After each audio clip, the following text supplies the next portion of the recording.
this. Niggas already bugging out here. Shalom, shalom, shalom, Israel. Once again, we here.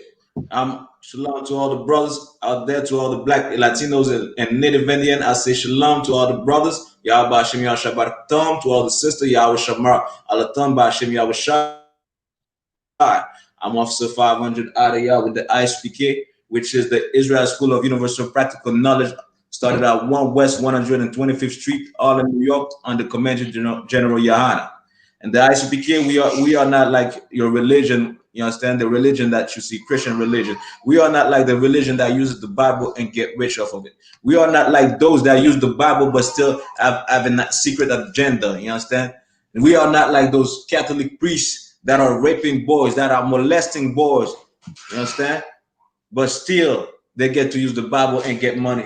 Can I get some water, please? They get to use the Bible and get money while raping boys, while molesting boys. You understand? While destroying lives. You understand? The Catholic Church, this Christian religion, have done so much evil on earth. It's not even something that you can fathom. It's not something that you could even think about it and be like, you know what? I'm gonna be a Christian nowadays. You understand? But our people been Christian for a long time, stuck in Christianity, get under the spell of Christianity. Why? Because they don't realize what is Christianity, and they don't realize what the Bible say. Our people rather follow a damn priest, a damn bastard, a damn culture bandit, a damn pedophile. You understand? Instead of doing what the Most High say, instead of coming to the ISUPK and come change your life, we're gonna talk about perfection today. And the Bible God requires perfection, man. Right. God requires perfection. But the Christian church tells you nobody could be perfect. I don't know if you heard that, Tuba Shaya 1. The Christian church tells you, well, nobody can be perfect. Only Jesus could be perfect. While Jesus said, be ye perfect, man. You understand? We're going to get to that verse. Jesus said, be ye perfect, because we got to achieve perfection. We got to run toward perfection. Shalom, Officer Zabaja. What's going on? Shalom, sir. I'm all right. I'm Tuwab. Yahabashim Yashab Barakatha. Understand? We're talking about perfection. The Christian church tells us that nobody could be perfect. Like only Christ was perfect. Wow, that is why the Catholic priests are molesting boys. That is why we are class, and we see that the Catholic priests are not allowed to be close to little boys by themselves, because they teach that nobody could be perfect.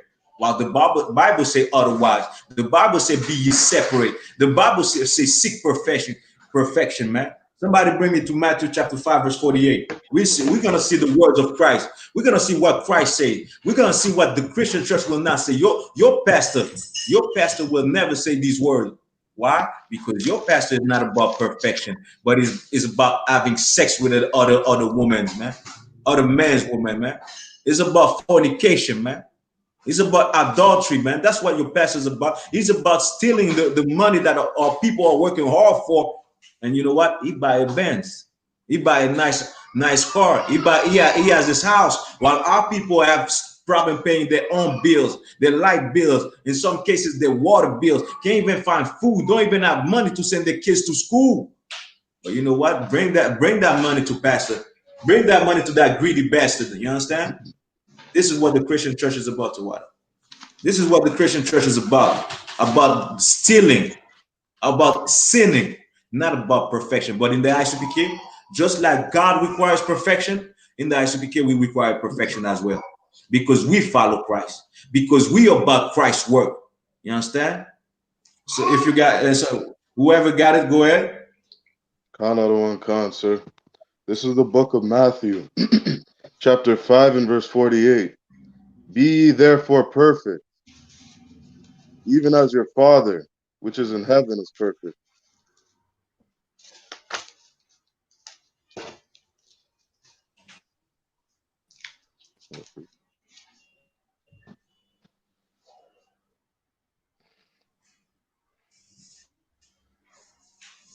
Oh, damn.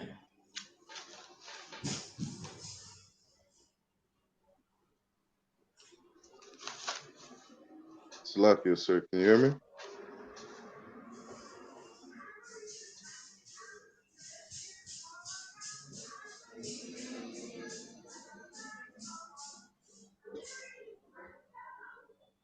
So Salakia Trooper, read it again. You was cutting up. If Khan out on Khan, sir. do you hear me? You're chopping up a little, sir.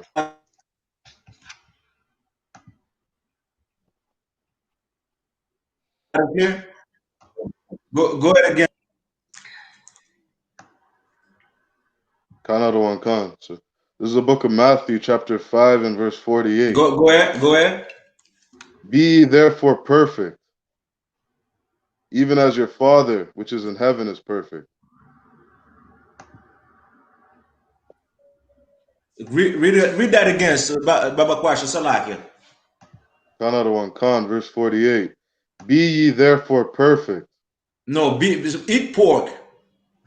Perfect. Molest little boys. Perfect. The laws are done away with. Perfect. Come as you are, trooper. Perfect. Be ye perfect, man. These are the word of Christ, right? Khan. These are the word of Christ. Be ye perfect. So what does that mean to be perfect? Let somebody get me the definition of perfection. We're going to see what the Bible says. This is what Christ said. Be ye therefore perfect. Like God is perfect. You understand? If God is perfect, we should be perfect. That's what Christ is saying. If God is about this, be about what God is about. Don't go halfway and be like, well, I believe in God. I love Jesus. And after that, go eat pork. Don't be saying you love God and you love Christ. Then after that, go molest little boys. You understand? Go smoke weed. Go take cocaine. Go take pop pills. That's not loving Christ nor God. Having a cross on your damn neck and thinking that you're a good Christian. You a damn fool, man. Christ said, be therefore perfect, man. Like God is perfect. Like your Father is perfect. Our Father is perfect. Yahweh is perfect. So be like him. Shalom, Chupa Yara. Yahweh Shem Yahshua. Shalom.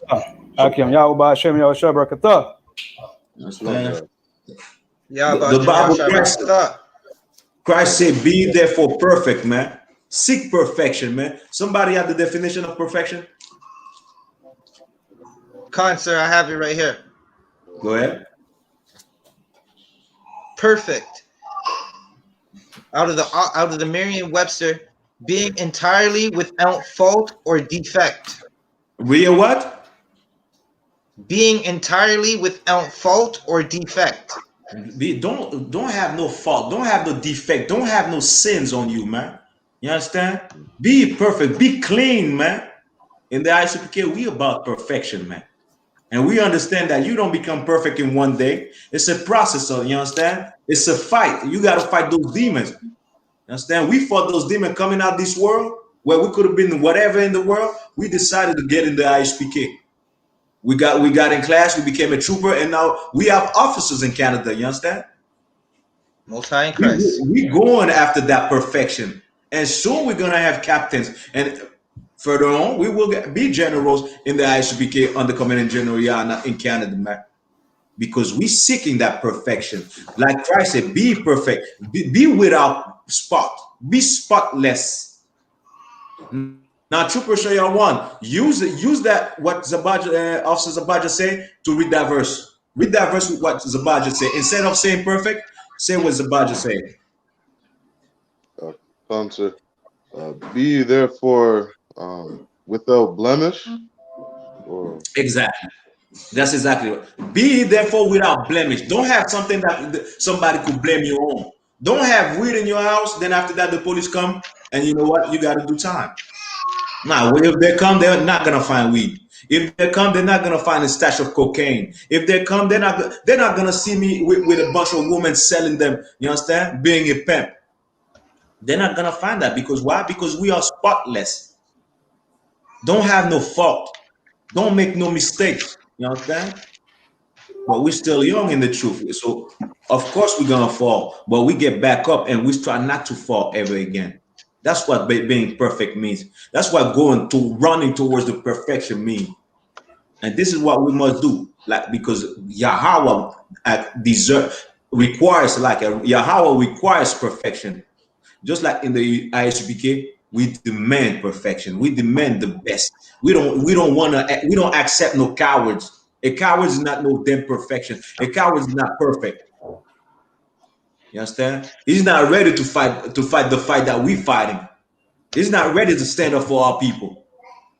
You understand? But somebody that wanna achieve perfection will be in the ISUPK because we about that life.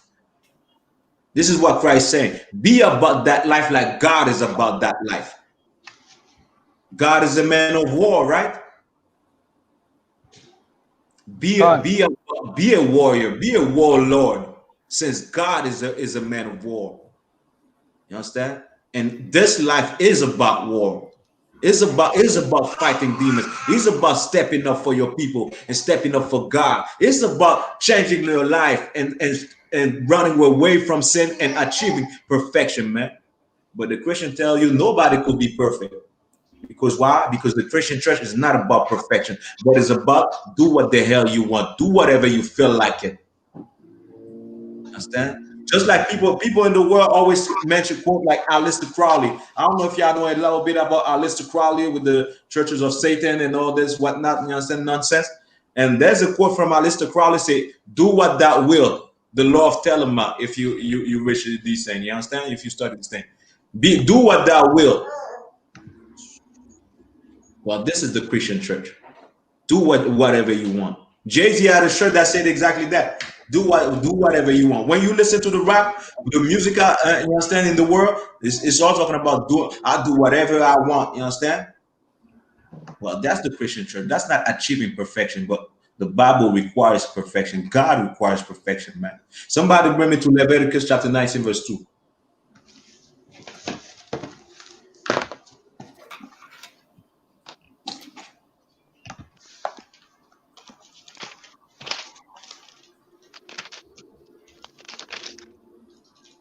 Another one, Khan, sir.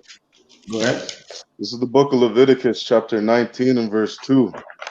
Mhm. Speak unto all the congregation of the children of Israel, and say unto them, Ye shall be holy. He shall be what? Ye shall be holy. We shall be holy. That means separated, right? We all know this, right? Over here. Khan, another one, Khan. So this is what perfection. Be holy. Be a saint. You understand? Be sanctified. Be set apart. How we become set apart? Trooper the Yara. To slack it. Keep the commandments, sir.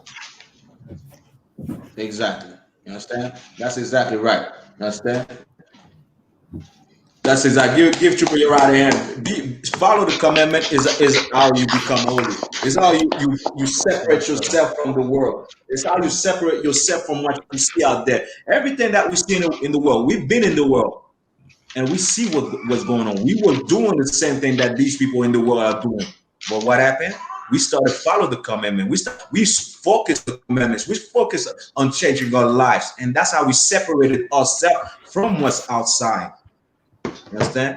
Now we became somebody new. Now we don't do what they do, but we do what we do. We do what inside the ISUPK do, which is running towards that perfection, man.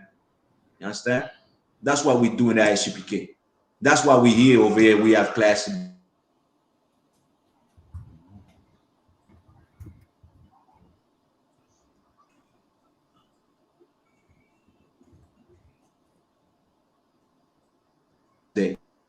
And we're not.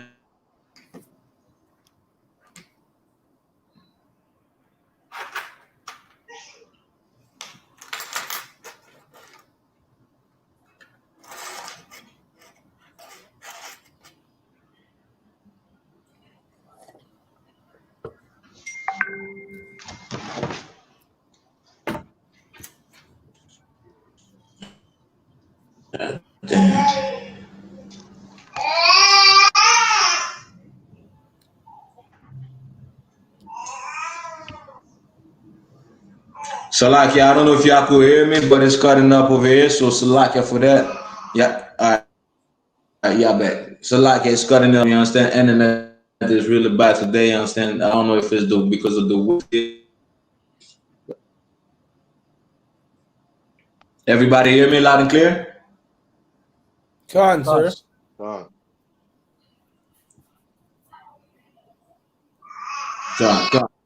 Come to water. Understand? Be yourself. You understand? Be separate.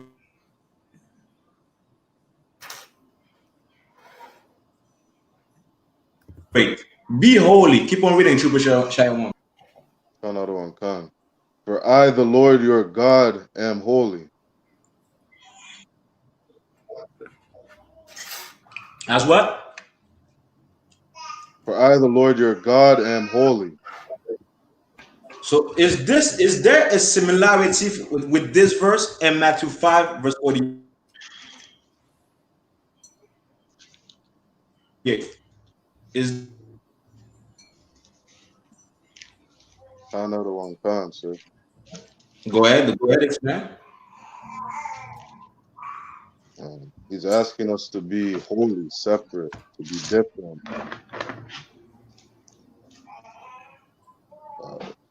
to show that we're different in our works.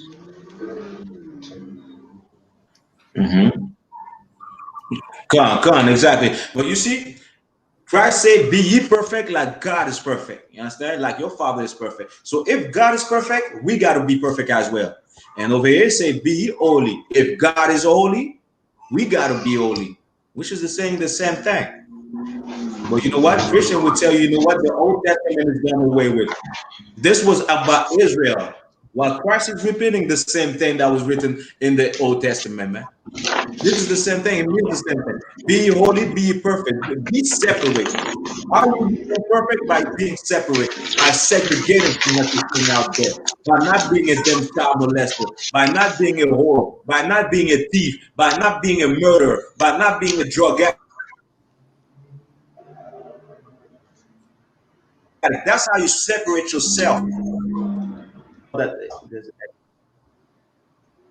The Christian church is not about perfection. The Christian church is not about being holy. The Christian church is not about being separated. The Christian is not about being separated from what you see out there. But the Christians are doing, that's those child molesters that are in jail. The Christian church is about those things, man. Not about holiness, not about being separated, man. In the ICPK, we are about separation, and you better be separate. You better want to be separate from what you see out there to be in the ICPK. You can be in the ICPK and have sex with white women, man. You can be in the ICPK You can be in the ICPK and go have sex with prostitutes, man. You can be in the ICPK.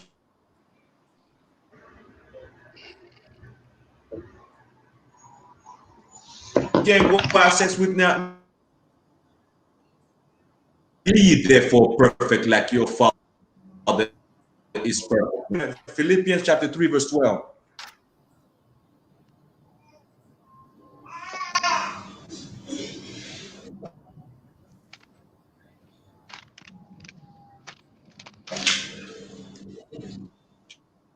Verse 12.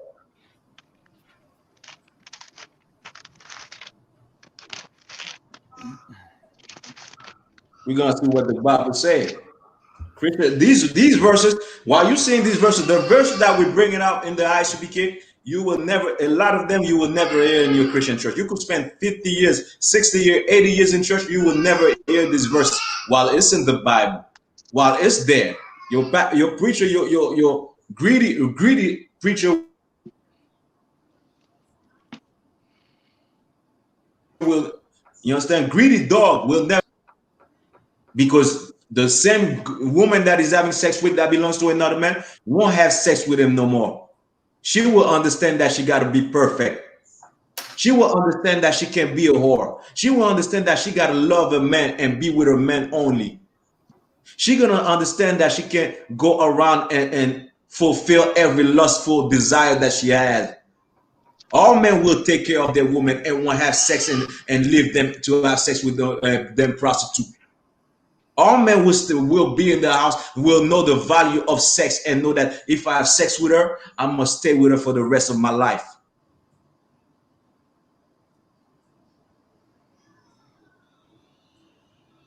You know, these version church. But you will hear as you are. You will hear that God loves everybody. You will hear that the laws are done away with. Now we don't have to follow the Mosaic laws. You understand? Who has Philippians? Matter of fact, Trooper, you're right. Read the Philippians chapter 3, verse 12. Concert.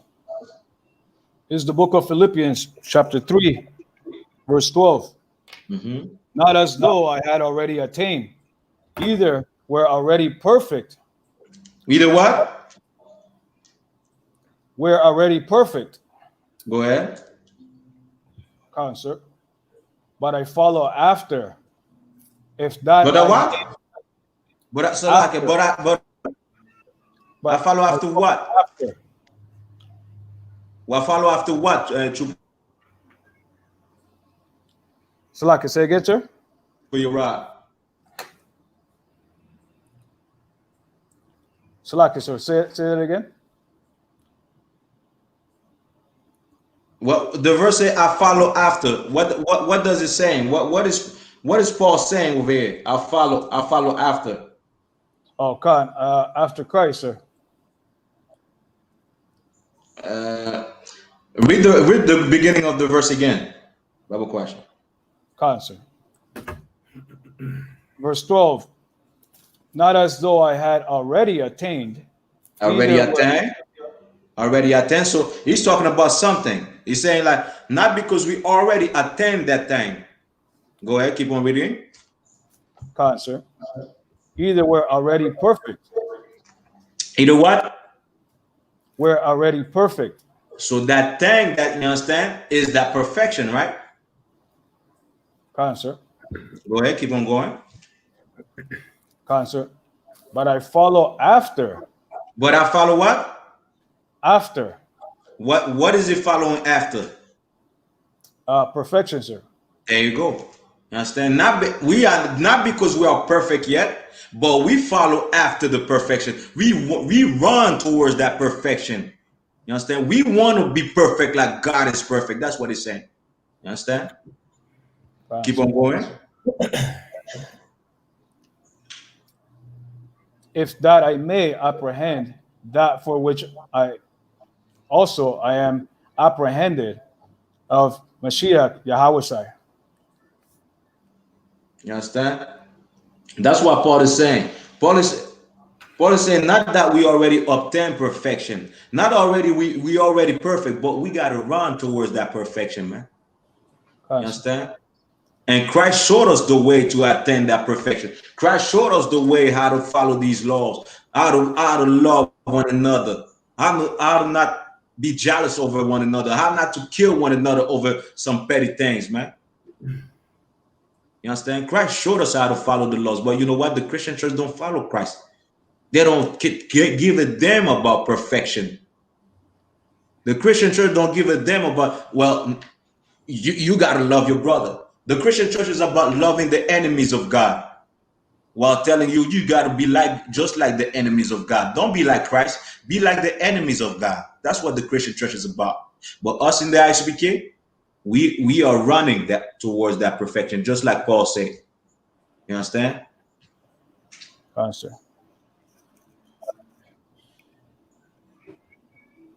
That's what Paul is saying in that verse. You understand? Somebody give me imitators of God.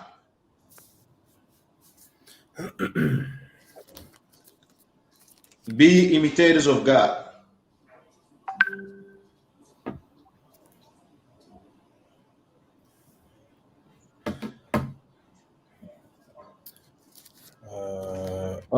Khan, sir. Go ahead.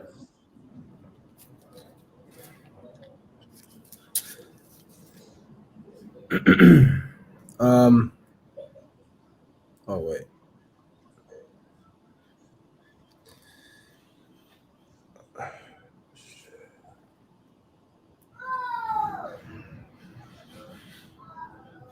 So like I said, I thought I had it, but this isn't the one you're looking for. It's Ephesians chapter 5, verse 1. I'm just paraphrasing from Oh. a French point of view. Because in the French point of view, it says, soyez les imitateurs de Dieu. So, you understand? That's the translation in French, but it's saying the same thing in English with different words. Ephesians chapter 5, verse 1. Go on, sir. This is Ephesians chapter 5 and verse 1. Be ye therefore followers of God, as dear Be children. what? Be ye therefore followers of God. Now, this word followers, when we look at other Bibles, we use the King James, right, in the UPK. But sometimes we look into other Bibles to see if you understand. Like, let's say somebody come with another Bible, we could know what the verse means, you understand, according to the King James. Like, let's say we use the English Revised Version. It says, be ye therefore imitators of God as beloved children. Just like in the French. In the French as well, it says that, soyez des imitateurs de Dieu. Now, let's take that context of being imitators of God, which is being followers of God, right? Just like we read. Right. But did we see God? Did any man see God, seeing God in his life? Nah, sir. But if I gotta follow somebody, I gotta see the person. I gotta see the person so I could follow the person, right? Go on, sir. So if I don't see God, if nobody's seeing God, how do I follow God? How do I imitate God? So like you, sir, you imitate Christ. Damn right, you imitate Christ, or you do what? What is that? What does that mean to imitate Christ? Follow Christ, sir. Follow Christ. Go ahead, keep on going, keep on going. How do we follow Christ? By keeping the commandments. Damn right, by keeping the commandments, which will make you what, Officer Darash? If you follow the commandments, what is that gonna make you? Or what are you gonna become when you follow the commandments? Perfect. Damn right. Give Officer Darash in. You understand? You will become perfect. That's how you follow God. That's how you follow Christ. By following the commandments, which will make you become a perfect being, a perfect man on this earth. And that's what we're running towards in the ICPK. We don't want to be like the samples out there. We don't want to be like the normals. We want to achieve perfection. We want to get better and better and better until Christ comes back. Understand? That's what we're about over here. We're not like you seeing out there. They could do whatever they do. Also here in that UPK, we're gonna achieve perfection. We're gonna run towards perfection.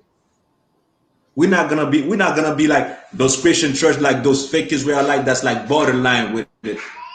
We're gonna be rough about it. We're gonna be real about it. Right. Understand? That's how you become perfect, by following God, which is following Christ, which is doing what the commandments. But the Christian church says there's no commandments. The old commandments are done away with. You know what the Christian church says? Like a lot of them say, the only commandments that we are supposed to do are the 10 commandments.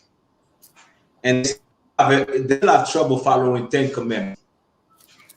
That's what the Christian church say. When I ask them, well, where's not being a pedophile in the 10 commandments? Well, where's not having sex with your mother or your father?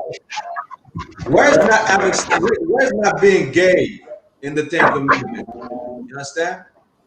Where's not eating blood in the 10 commandments? Well, the New Testament, we could find not eating blood in the New Testament. So where's that in the Old Testament, in the 10 commandments? They can't answer.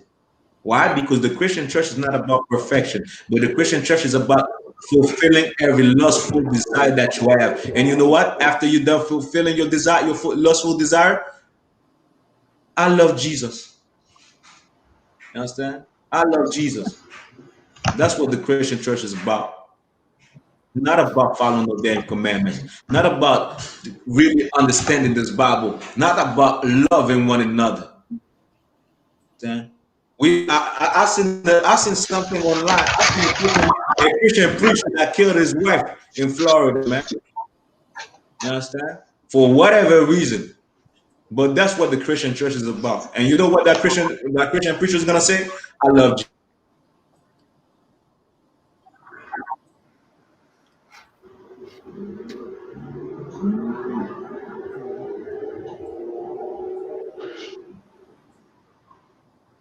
Jesus. I had a moment of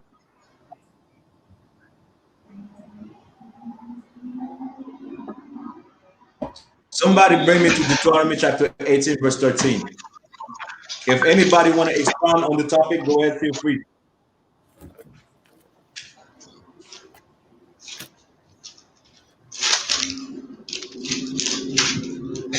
Verse 18.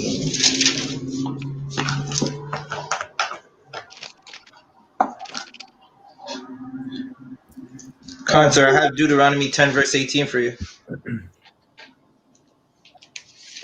Salakia, 18 verse 13, Salakia. 18, verse 13.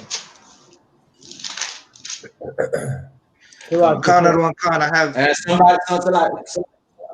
somebody else bring me Philippians chapter 2, verse 15. Go ahead, Officer Zabaja. Khan, Deuteronomy 18, verse 13. Thou shalt be perfect with the Lord thy God. What? Wait a minute. To Officer Zabaja, because the Old Testament was about Israel and Christ came and changed the Old Testament. Now he came back with something new, right? That's what the Christian church say. But what did you just read? Thou shalt be perfect with the Lord thy God.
Oh, Sister Zabaja, just like it because it's cutting up over here. Read what you get added.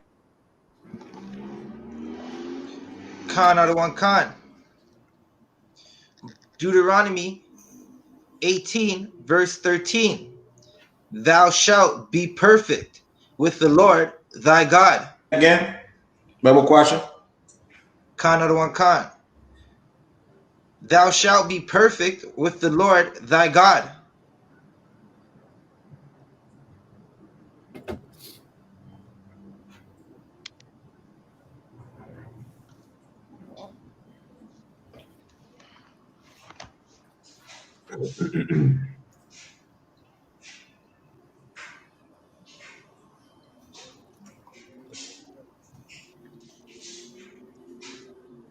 Salakia, sir, can you hear me? Get down. Onyx.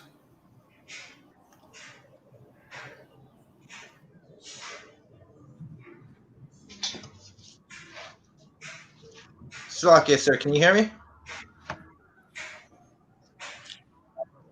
Khan, I could hear you. Go ahead again. Khan. Deuteronomy 18, verse 13. Thou shalt. With the verse, but Salakia, sir, you're breaking up. Khan, go ahead. Deuteronomy 18, verse 13. Thou shalt be perfect with the Lord thy God. Thou shalt be what? Perfect with the Lord thy God. Is this the same word that Christ used? Khan or the one Khan. So that means Christ was about the Old Testament. Christ was saying the same thing that was written back in the days. Be ye therefore perfect. And what did the verse just say to Officer Zabaja? Thou shalt be perfect with the Lord thy God. You should be perfect with God, man. Keep on going.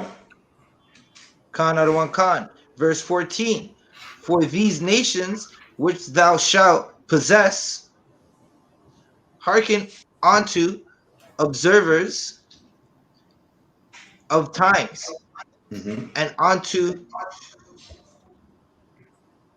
Salakia, diviners. But as for thee, the Lord thy God has not suffered thee so to do. You understand? These are the nations that they follow the things that we're not supposed to follow. They follow witchcraft. They follow people, you understand, people that like charlatans, like shaman. You understand?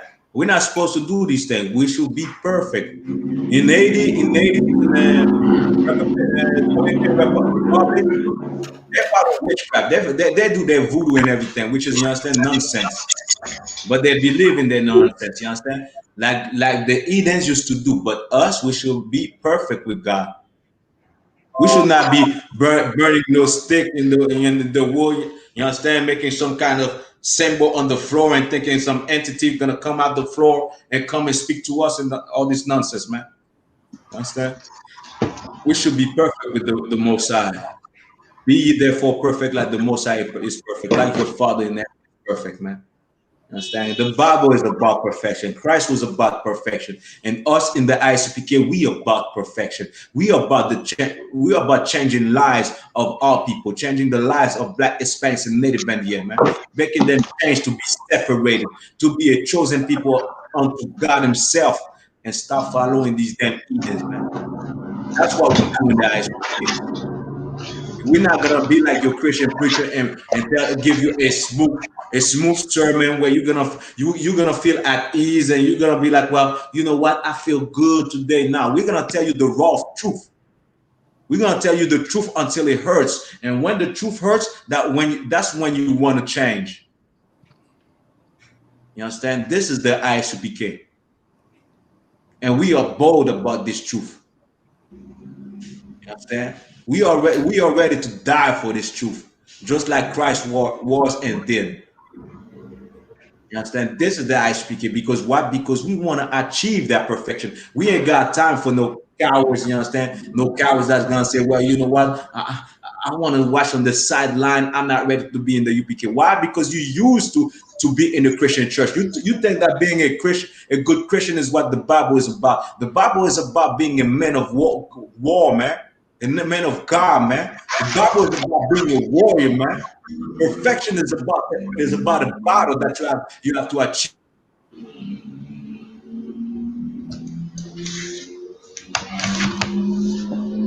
man. It's not perfection, man.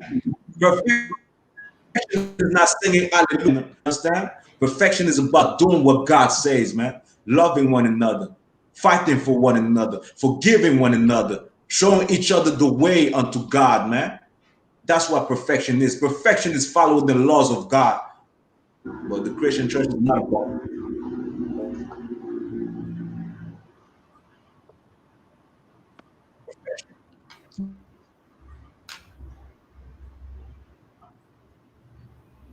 And like I said, if anybody else is found on the topic, go ahead, feel free to do so. Yes, sir.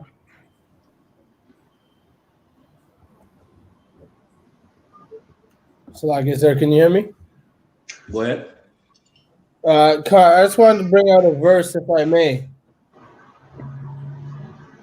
Go ahead.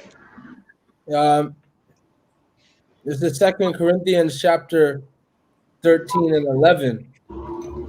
And it says, finally, brethren, farewell, be perfect, be of good comfort, What? be of good mind. You what? It says, be perfect. Be perfect, man. Damn right. You understand? Keep on going. Answer. Be of good comfort and be of one mind. Live in peace. And Wait, the wait, wait, God wait, wait, wait, wait, wait, wait. Wait, officer. Be of what? Be of what?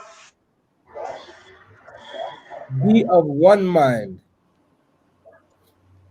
No, I've be separated with different ideology. Be of one mind. Be some purple faggot group. Be of one mind. No, be like, well, I'm gonna watch different camps and come with my own resolutions. Be of one mind. Be in one mind, man. This is perfection. This is what God requires, man. Being that UPK, man. UPK is that one mind, man. You understand? Go ahead. Live in peace, and the God of love and peace shall be with you. You understand? Live in peace, man. You don't see us killing our brothers.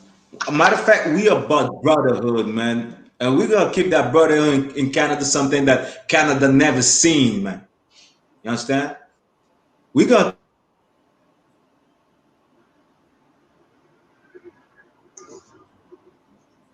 keep this brotherhood until we might have a social club. There will be no brotherhood stronger than ours. There will be no brotherhoods better than ours. You understand? Because we the UPK. You understand? Be perfect. Be in one mind, and that's an excellent precept. You understand, Officer Raj? Excellent precept. You understand? What is it? Be in one mind. This is doing God's law. This is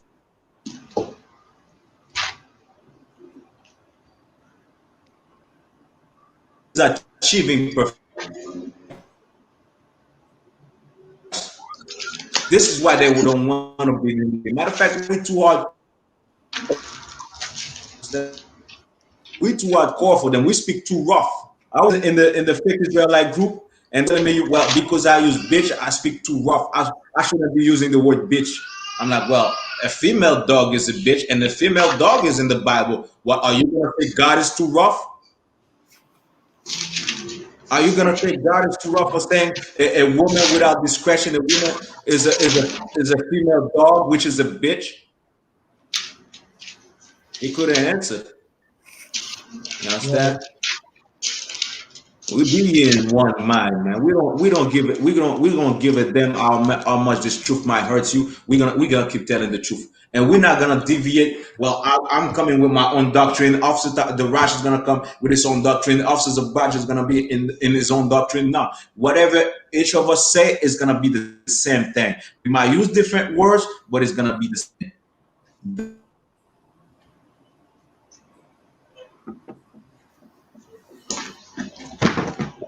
That's achieving perfection. That's an excellent precept, Officer the Right. Understand? That's an excellent precept. Yeah. So somebody bring me to Philippians chapter 2. Salakia, sir, what was that? You were breaking up? I know sweat. So somebody Philippians chapter 2, verse 15.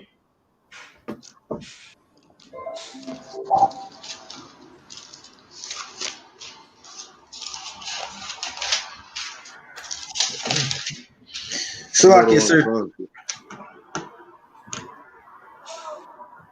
This is the book of Philippians, chapter 2 and verse 15. That ye may be blameless and harmless. Be what? Be what? Blameless and harmless.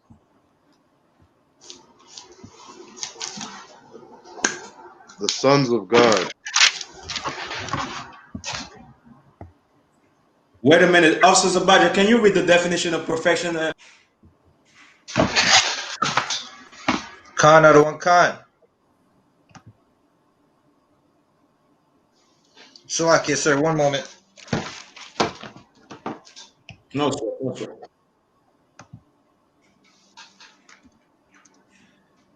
Paul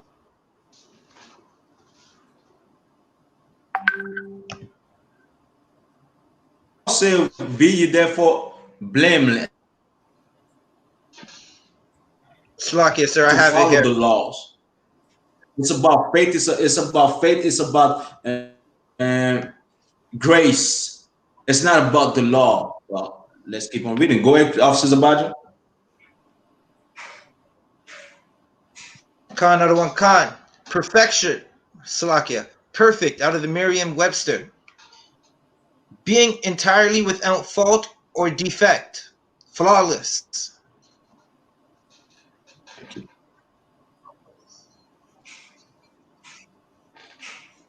Read that again, Baba question. Salaka today is really cutting up every second. So Khan, another one, Khan, sir.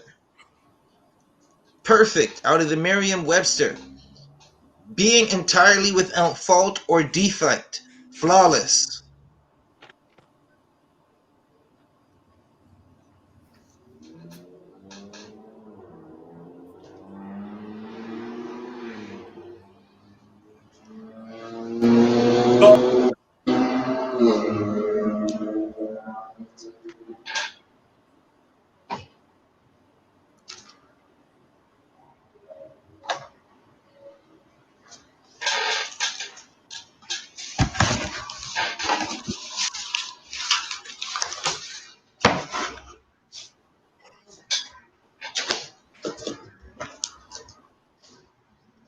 Trooper Shea 1, keep on reading. Go ahead. Another one, Khan. The sons of God without rebuke. In the Now midst, what? the sons of God without rebuke. Go ahead. In the midst of a crooked and perverse nation, among whom ye shine as lights in the world. You understand? In a crooked world, in a crooked empire, in the devil's kingdom, in Esau kingdom. You understand? So like, yeah, I didn't post this. Just give me a second. In the crooked empire, be ye therefore spotless, which means be ye separate. Don't be doing what these other people are doing. Don't keep doing what you see outside. Be therefore spotless. Be, you understand? Without fault. Be flawless. You understand? In a crooked generation, in a crooked empire, in an empire where they say where two men can get married, in the empire where the woman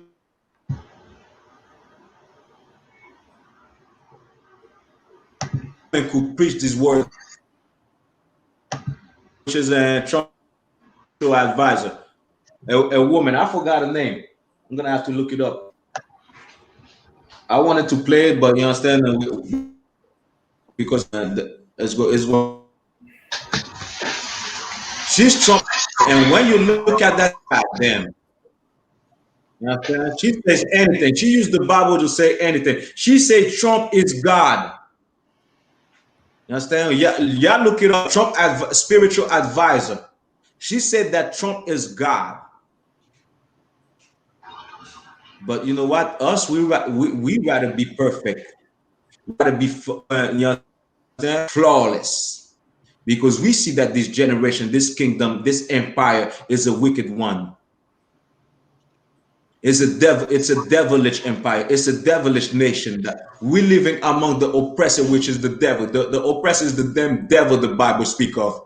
But you know what? We're gonna become flawless, so we could be a light to the world, so we could shine, so we could be different. So when they see us, they could be like, you know what? There's something different about these men. Even the devil will say, well, you know what? I could trust him because he's not gonna come in my house and rob me. He's not gonna molest my little girl. You understand? He's not gonna do things that these other people in the world are doing. Just like Christ, when they brought Christ in front of Pilate, what did he say? He said, "There's no fault with him." You understand? I can't punish this man. There's nothing wrong with him. There's no fault. He didn't do nothing wrong. He's flawless. He's perfect. You understand? We be exactly like that. Was that it for the end? Was that the end of the verse? Another one done. All right. Trooper, yeah, you're right. Bring me to 2 Corinthians 7, verse 1. Concert. And somebody bring me to 2 Samuel chapter 22, verse 31. Salaki, sir. 2 Corinthians 7 and When what? you have Trooper, you're right. And 1. Concert.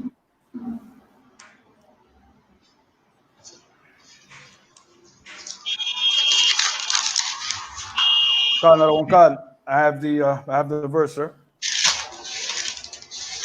Go ahead when you have it. Go ahead when you get it. Concert. This is the book of 2 Corinthians, chapter 7, verse 1. Having therefore these promises, dearly beloved, let us cleanse ourselves from all filthiness of the flesh and Let us do what? Cleanse ourselves from all filthiness of the flesh and spirit, perfecting holiness. So I'm gonna ask you this, Trooper. When you say cleanse yourself of all filthiness, does that mean go and dip yourself in water? Because that's talking about washing yourself, right? You cleaning yourself, right? So does that mean to go and be dumped in the pool and behind the church in the filthy pool? You understand? Everybody done went in the pool. Somebody probably pissed in the pool. You understand? And you're gonna dump your body inside the same pool. You understand? You dump your body inside the same pool and whatnot. Does that mean that?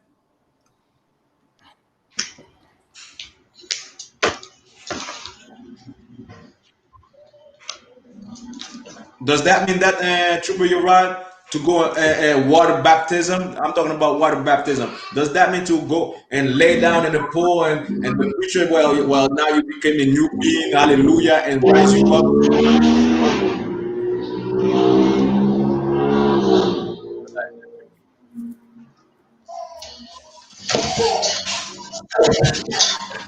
Trooper, you're right. You with us?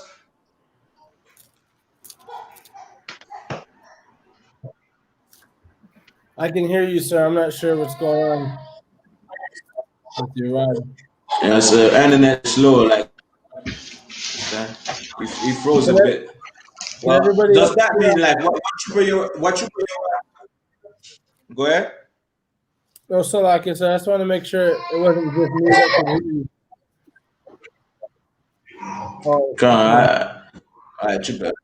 All right, I think it's Trooper. You're right this time.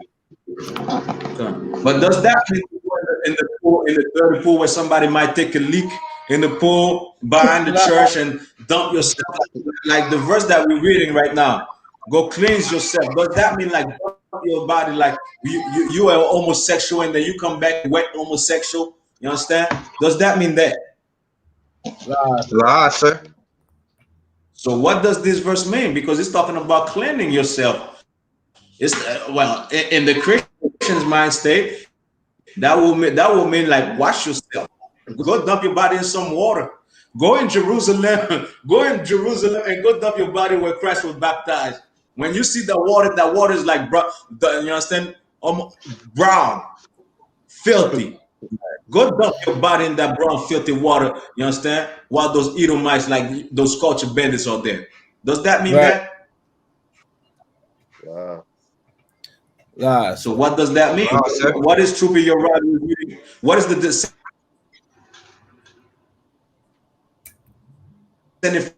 meaning? Go ahead.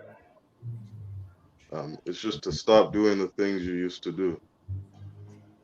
Exactly. Stop doing what you used to do. You understand? Well, go ahead. So, like I said, if I may, I wanted to add a precept. Go ahead. Come on, so this is the book of Titus, chapter 3 and verse 5. It says, "Not by works of righteousness which we have done, but according to his mercy he saved us by the washing of regeneration and renewing of the Holy Ghost." You understand? By the washing of regeneration, man. That means every time we come back, we trying to do it better. You Right. understand? Just like that brother, you understand that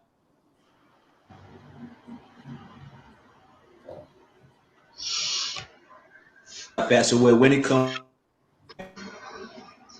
while we living this life, we gotta wash ourselves. You understand? What does to wash? Trooper Shaya want to say to stop doing what you're doing, but go deeper into it. Go deeper into it. Like I used to eat. Does that mean I gotta keep eating? I La, sir, Salakia, if I may. used to drink water. Salakia. Go ahead. Like to Salakia. To clean ourselves is basically like stay away from and stop doing the things that make you unclean. Like you know, don't eat pork if you were eating pork. Stop smoking weed. Stop sleeping with whores.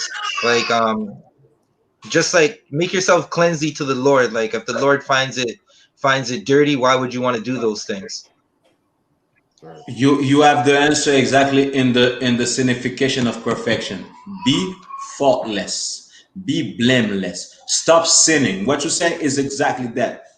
But to bring the point home, stop sinning and be ye therefore perfect. You understand? You could go back to the words of Christ to exactly explain that verse. Stop sinning and be therefore perfect. When Christ was talking to people, every time he was talking to somebody, he was like, stop sinning.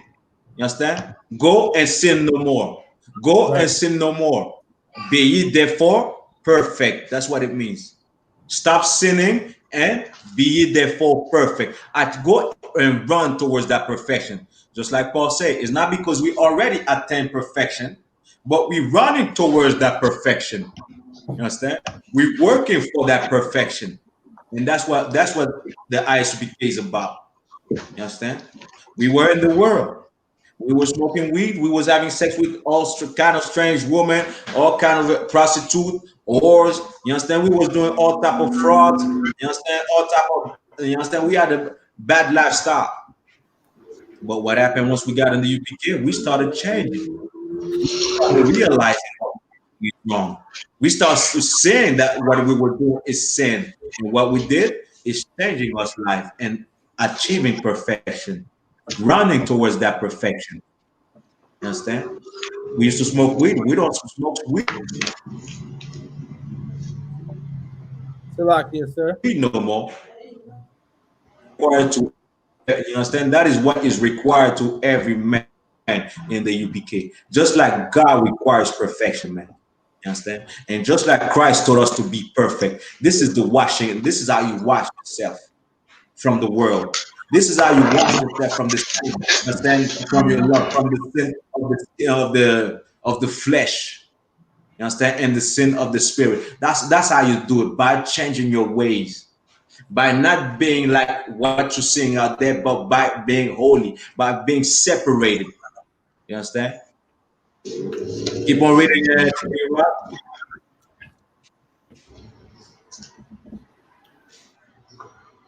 Come on, sir. Perfecting holiness in the fear of God. In the what?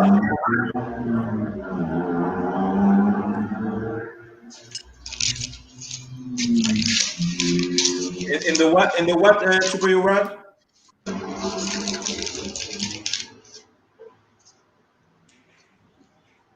It's cutting up again. In the so I'm gonna say, but in the fear of God, right?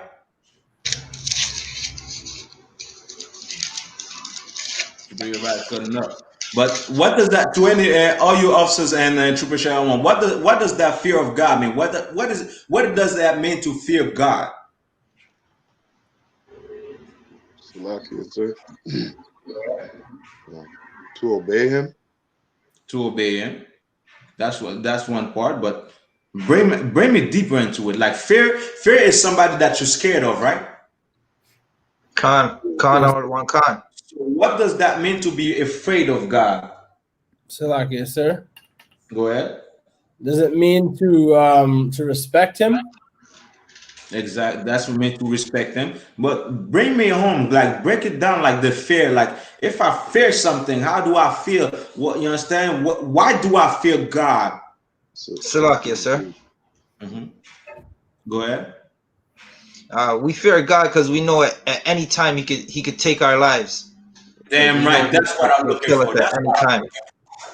Give it to us as a body, you understand? That's what I'm looking for. Because if you fear him, if I keep on sinning, he might take away my life. If I keep smoking weed, I keep smoking cigarette, I might get cancer for the punishment. You understand? If I have sex with whores, I might get a disease and I die with this disease. You understand? So if I fear God, what I'm gonna do if I fear God? Salakia, sir. Go ahead. You obey everything he says.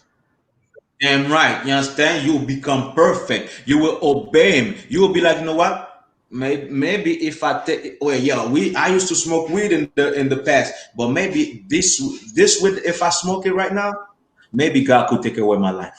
I'm not gonna smoke.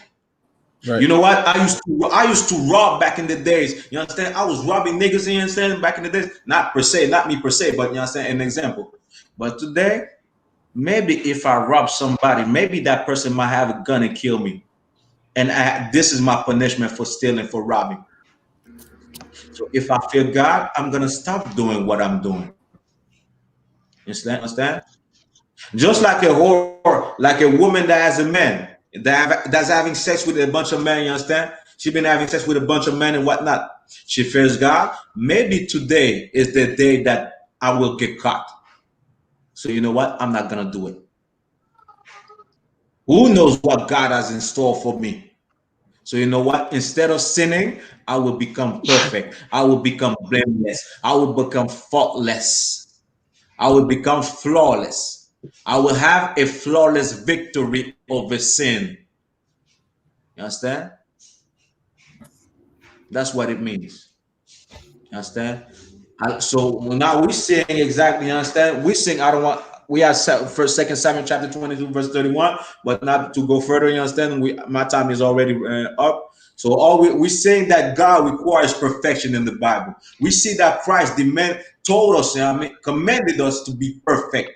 Something that the Christian church will never say, because the Christian church is not a place where you find perfection, where you follow God, where you become pure, where you become separate for God. The Christian church is not such a place, but that place is the ISBK. You want to follow God, you really love God, you really love Jesus, get in the UPK, come in classes, sign in. You understand? Sign in the links. Take notes, like you understand, like Chupi like Chupi Yarab, like Officer Darash, like Officer Zabaja, like myself. We started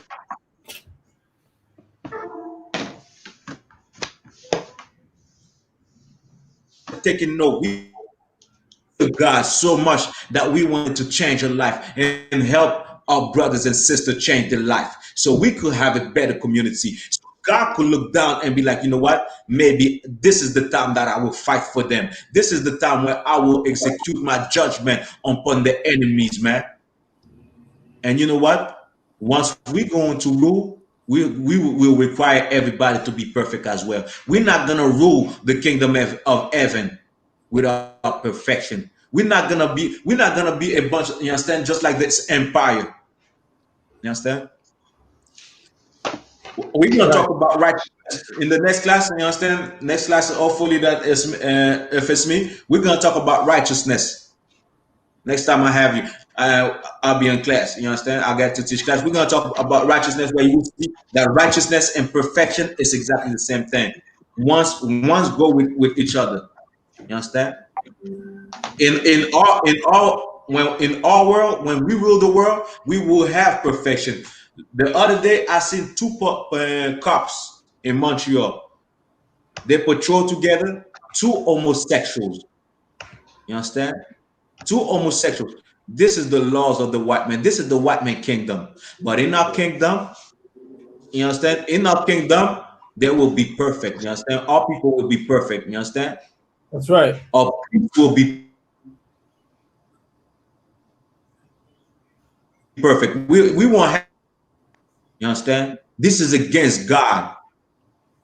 You understand? And they put it like they're proud of it. Like we have to put gay police officers over here and everything. You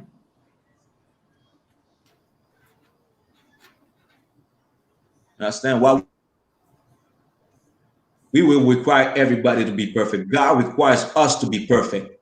And in the UPK, you better run towards that perfection, man. Just like Christ told us to do. And this is what we do in the UPK. This is why we're not like your Christian church. That being said, I'm priest and officer 500 out of yard with the ISVK, Israel School of Universal Practical Knowledge, under Commander General Yohana. That being said, I say Shalom Israel. I pass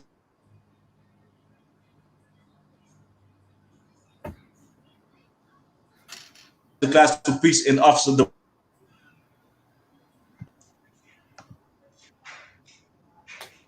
Salaki, sir, you were breaking up.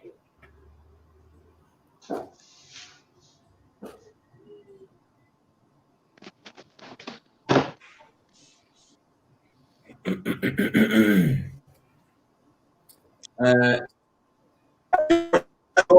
got 30 minutes. Then now, Officer Zabaja is gonna end the class. Okay, Khan, sir. So you want me to go ahead? Go ahead when you're ready. All right, Khan. One. Give him a hand.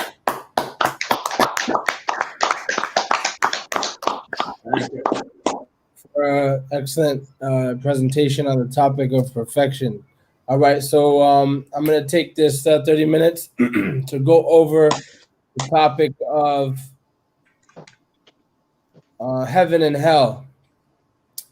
And Salakia, sir, Officer Adiyar, just let you know, Trooper Sakad said he was coming in. So just wanted to let you know, sir. He said he was about to try to hop in. All right. Can everybody hear me good, or am I freezing up, or is everything too wild? Another one, Khan, sir. Everything's 12. All right. Okay, so first, let me, I want to, so we're going to talk about heaven and hell. But I'd like to share my screen and read an article. One sec, Akiam. Show me these again. Salakia. Let's get this started. All right, here we go. So I want to read this article. This is an interesting article. All right. It said, where did our idea about hell originate? Let me just hide this crap here. Salakia. All right. So where did our ideas about hell originate? All right. So I'm just going to read it over briefly. It's pretty accurate about the origins of the concept that the Christian church will explain to you what hell is and even heaven. And then we're going to go into the scriptures and break it down one by one and explain biblically what real hell is and what real heaven is. All right. So I'm going to go ahead and read it for you guys. So let's start with right here. We'll start with right here, the origins of belief in hell. It says the Christian belief. Can everyone see my screen okay? Sir. Khan, right. sir. The Christian belief in hell has developed over the centuries, influenced by both Jewish and Greek ideas of the afterlife. Now, this statement right here, first and foremost, is very true. When it says Jewish, now keep in mind, when it says Jewish, it is not necessarily talking about our scriptures. When people think of Jews or Jewish or Judaism, we're thinking of the Talmud here. The Jewish people, the fake Jews, they regard the Talmud over what they would call the Torah, or we know is the law of the Most High of the Old Testament. They regard their Talmud over that any day, and that is what is mostly pushed amongst those fake Jews, just to keep that clear. And Greek ideas of the afterlife. The earliest part of the Hebrew Bible around the 8th century BC described the afterlife as Sheol, a shadowy silent pit where the souls of all the dead lingered in a minimal state of silent existence, forever outside of the presence of God.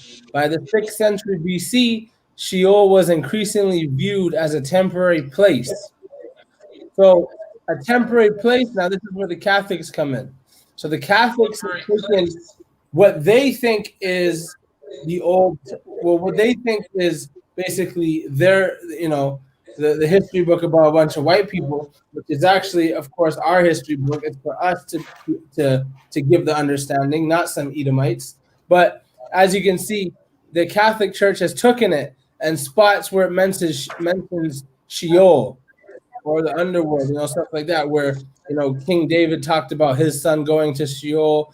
Number 16, the multitude fell into the earth, and they went into Sheol. It describes. So the Catholics have taken this, and they have, because they don't know the Hebrew Bible, they have twisted it, right? So around the 8th century BC, after Sheol, the shadowy silent pit where the souls of the dead lingered in the minimal state of silent existence forever outside of the presence of God. So by the 6th century BC, Sheol was increasingly viewed as a temporary place where all the departed awaited a bodily resurrection. All right. So the Catholic Church now today, they do not understand this Hebrew Bible or our history book, and they have twisted the understanding of Sheol and what heaven and hell is. All right. So now we're going to read this part right here. Early depictions of the afterlife in ancient Greece, an underworld realm called Hades, are similar. There, the listless spirits of the dead lingered in an underground twilight existence, ruled by the god of the dead. Evildoers suffered gloomy imprisonment on an even deep level called Tartarus. All right. So now, beginning in the 4th century BC, after the Greek king Alexander the Great conquered Judea, elements of Greek culture began to influence Jewish religious thoughts. By time of the first Gospels between 65 and 85 AD, Jesus refers to the Jewish belief in the eternal fire of Gehenna. Now, as I was saying, the article is not 100% correct because they do not know the Bible. They're thinking that it teaches this kind of stuff, when in fact we're going to break this down slowly on what exactly heaven and hell is. I just wanted to show you guys to prove that today's concept, which Catholic and Jews today, or some Jews, will think that this idea of hell comes from the Bible, which in fact prove that with this article that it is Greek and pagan customs that develop the idea of hell today. It is not in our history book. You cannot find that anywhere in the scripture.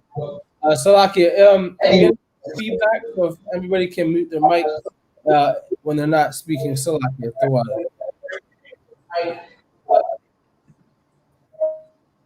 all right. All right, that to water. All right, so we're gonna go back. So now I'm gonna read this part quickly. The medieval ideas of hell. In early Christianity, the fate of those in hell was described in different ways. Some theologians taught that eventually all human beings, and even Satan himself, would be restored to unity with God. Other teachers held that hell was an intermediate state where some souls will be purified and others annihilated.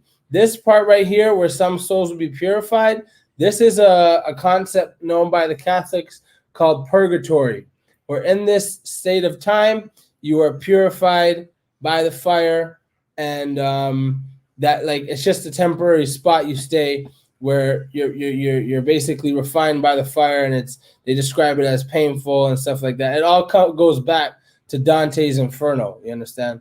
All right, we're gonna get into that. And others annihilated. The image that dominated in antiquity eventually prevailed. Hell was where the souls of the damned suffered torturous and undenying punishment. even after the resurrection of the dead, at the end of the world, the wicked would be sent back to hell for eternity.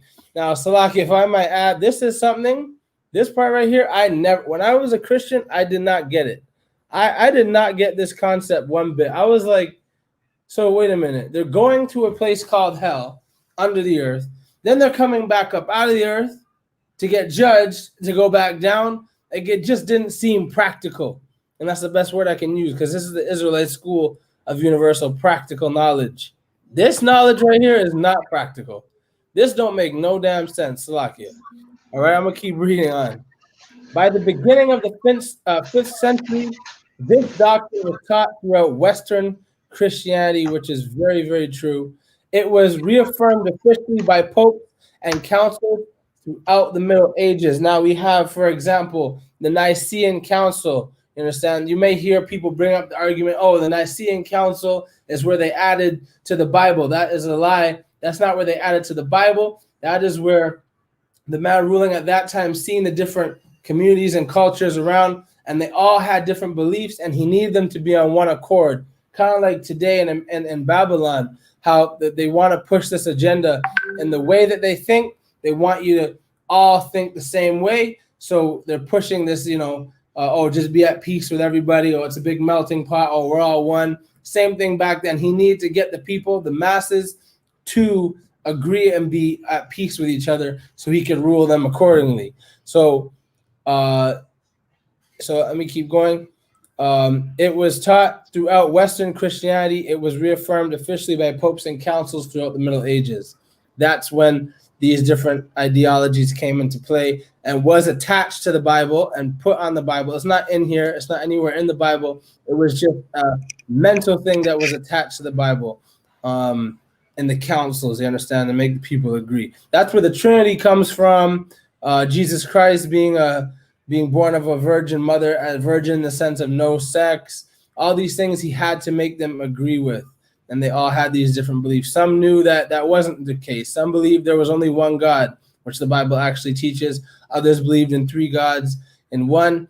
And I forget the name of the man. Salaki Adiyar, you can cut at any time and give the name of the man. I forget who it was. It was like around 325 AD. I forget his name. It's on the tip of my tongue. But he was the one who had this Nicene Council, and that's the councils they're talking about here. All right, so we're going to keep going a little bit more. Medieval theologians continue to stress that the worst of all these torments would be eternal separation from God. I've heard that so much now as a Christian. Oh, my goodness. The poena damna, or damni. Medieval visions of the afterlife provided more explicit details, pits full of dark flames, terrible cries, gagging stench, and rivers of boiling water filled with serpents. Now, this is deep. We're going to get into this in a second because we're going to talk about... So like a warrior... Go on, sir. So like a warrior...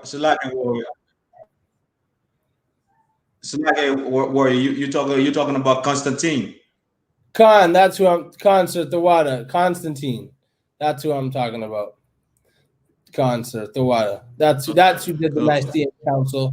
It was him. All the people, the communities and the villages round about him, he needed to be in one accord so he can control the masses. That's what you'll hear people say, oh, the Bible's been rewritten at the Nicene Council. That's not the facts of what happened. The Bible, the scripts, the manuscripts we had way long before that. That's not what the Constantine did at the Nicene Council. That's a lie. What he did was he established the doctrine of hell and said it was biblical. He established the doctrine of the Trinity and said it was biblical. That's what he did. Things like that. The virgin birth, or not the virgin birth, the Immaculate Conception. That's what I'm thinking about. All right. So again, let me read this again. Medieval visions of the afterlife provided more explicit details, pits full of dark flames, terrible cries, gagging stench, and rivers of boiling water filled with serpents. Perhaps the most fulsome description of hell was offered by the Italian poet Dante. It's right here. At the beginning of the 14th century, in the first section of his Divine Comedy. Here the souls of the damned are punished with tortures matching their sins. Gluttons lie in freezing pools of garbage, while murderers thrash in a river of boiling blood. Dante's Inferno is the inception of the doctrine of hell as we know it today. Now, I want to talk about this quickly because this right here, let's say this place was real. Let's just pretend for a second, Akim, Salakia. And let's pretend there's a red guy with horns and a pitchfork doing this kind of stuff to people. I'm going to read it again. Pits full of dark flames, terrible cries, gagging stench, and rivers of boiling water. Listen, the oppressor, Esau, did this stuff to us. So who is the devil that the Bible speaks of, man? Let's just say this was real. He had us burning us alive, hanging us. We were terribly crying. What do you think? The gagging stench? How do you think it smelled on the boats coming over here, man? And rivers of boiling water. They boiled us in big pots of water. Look that up. Look that up, man. That we were burned. We cried. It stank in those good ship Jesus. It stank in there. This is describing what the white man did to us. That America is the real hell, man. And the white man is the real devil the Bible speaks of. And we're going to prove that with the scripture. I just want to point this out because all these things that they're describing in this fictional story, you know, this is really happening on the earth. This stuff doesn't happen underneath the earth. This stuff happens on the earth. This is deep, Akim. You know what I'm saying? This is real hell right here. And it's not happening underneath the earth with a red guy. It's happening on the earth with the white man. Like straight up. That's real deep right there, Akim. So now, Trooper Sharyuan, can you bring me to Ecclesiastes chapter 3 and verse 16? And we're going to prove this now with the scripture. You understand? So I just wanted to break down that article quick. I thought that was very interesting. Let me stop. All right. So bring me to Ecclesiastes. Ecclesiastes 3, verse 16, and we're going to read 17 as well. That right there, verse 3 and 15. Salakia, one sec. That right there, Akim, said that stuff and their belief happens underneath the earth. Well, the Bible says that stuff happens on top of the earth with the white man. You understand? We're going to prove it right now. Go ahead, read that scripture. This is the book of Ecclesiastes, chapter 3 and verse 15. That which hath been is now, and that which is to be hath already been. And God requireth that which is past. Verse 16. And moreover, I saw under the sun the place of judgment. Wait, Salaki, he saw that wickedness was there. The place I saw under the sun the place of judgment. That wickedness was there, and the place of righteousness. So pause right there and get ready for verse 17. So King Solomon, in all his wisdom, inspired by the Most High, he's seen that not underneath the earth was there a place of wickedness with boiling pots of water and a terrible stench and flames and cries. He said, under the sun, on the earth, man. The sun doesn't shine underneath the earth. The sun shines on us. That happens right here. The white man did all those things to us, man. The oppressor did all of that stuff to us. And King Solomon in all his wisdom knew that, man. He wasn't thinking about no heaven in the sky or no hell underneath the earth. He knew all that stuff happened right here on the earth, man. Heaven is when the Israelites are ruling the earth. It's when we're ruling the earth with a rod of iron and we've set up our government and our laws and our way of living. And then the people will rejoice, according to Proverbs 29 and 2. The people will rejoice. You know what I'm saying? Eventually, after the punishment is paid. You understand? That's what heaven and hell is. Go ahead, read verse 17. Verse 17. I said in mine heart, God shall judge the righteous and the wicked. For there is a time there for every purpose and every work. Right. For every purpose and every work. Trooper Yarad, can you bring me to Matthew chapter 6 and verse 10? Officers Abadja, can you bring me to Deuteronomy 32 and 22?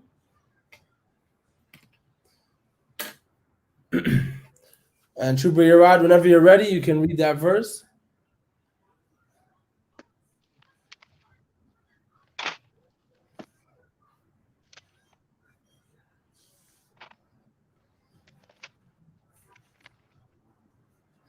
Trooper Shariwan, if you could also bring me to Revelation 5 and 10.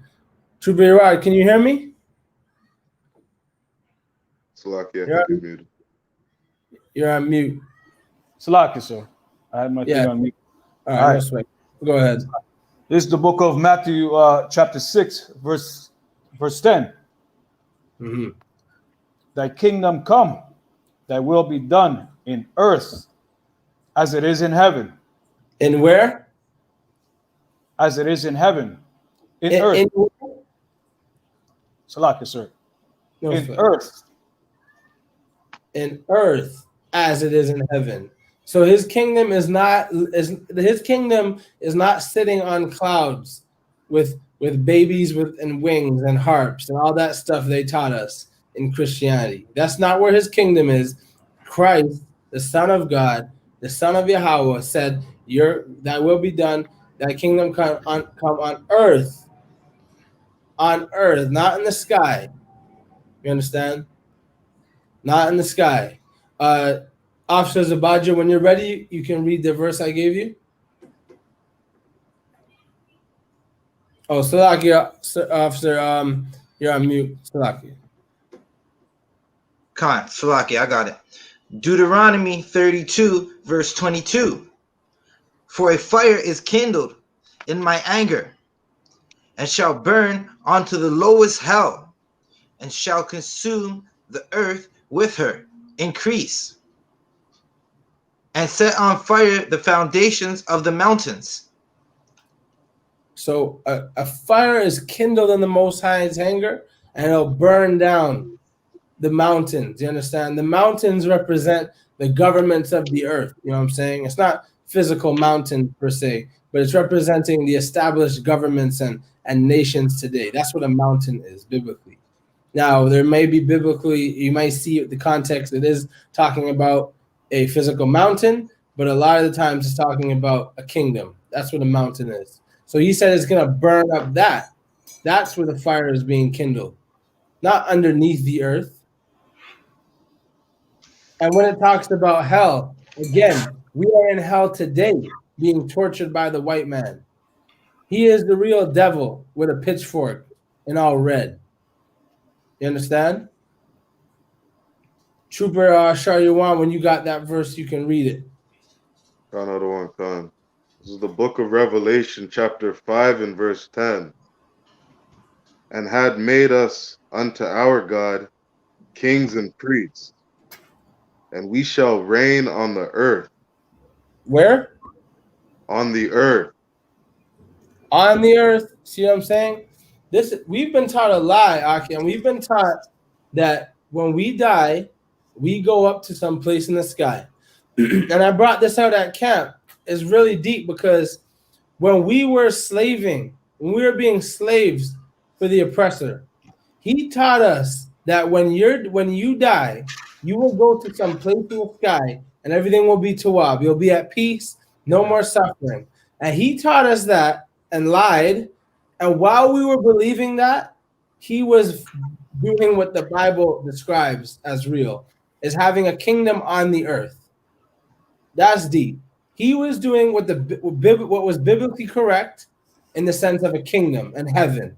Heaven is here on the earth, and he was building his off of the blood and tears of our people, while we were hoping when we die, we float in some place in the sky and live with God eternally. I don't know about y'all, but I'm pretty mad about that.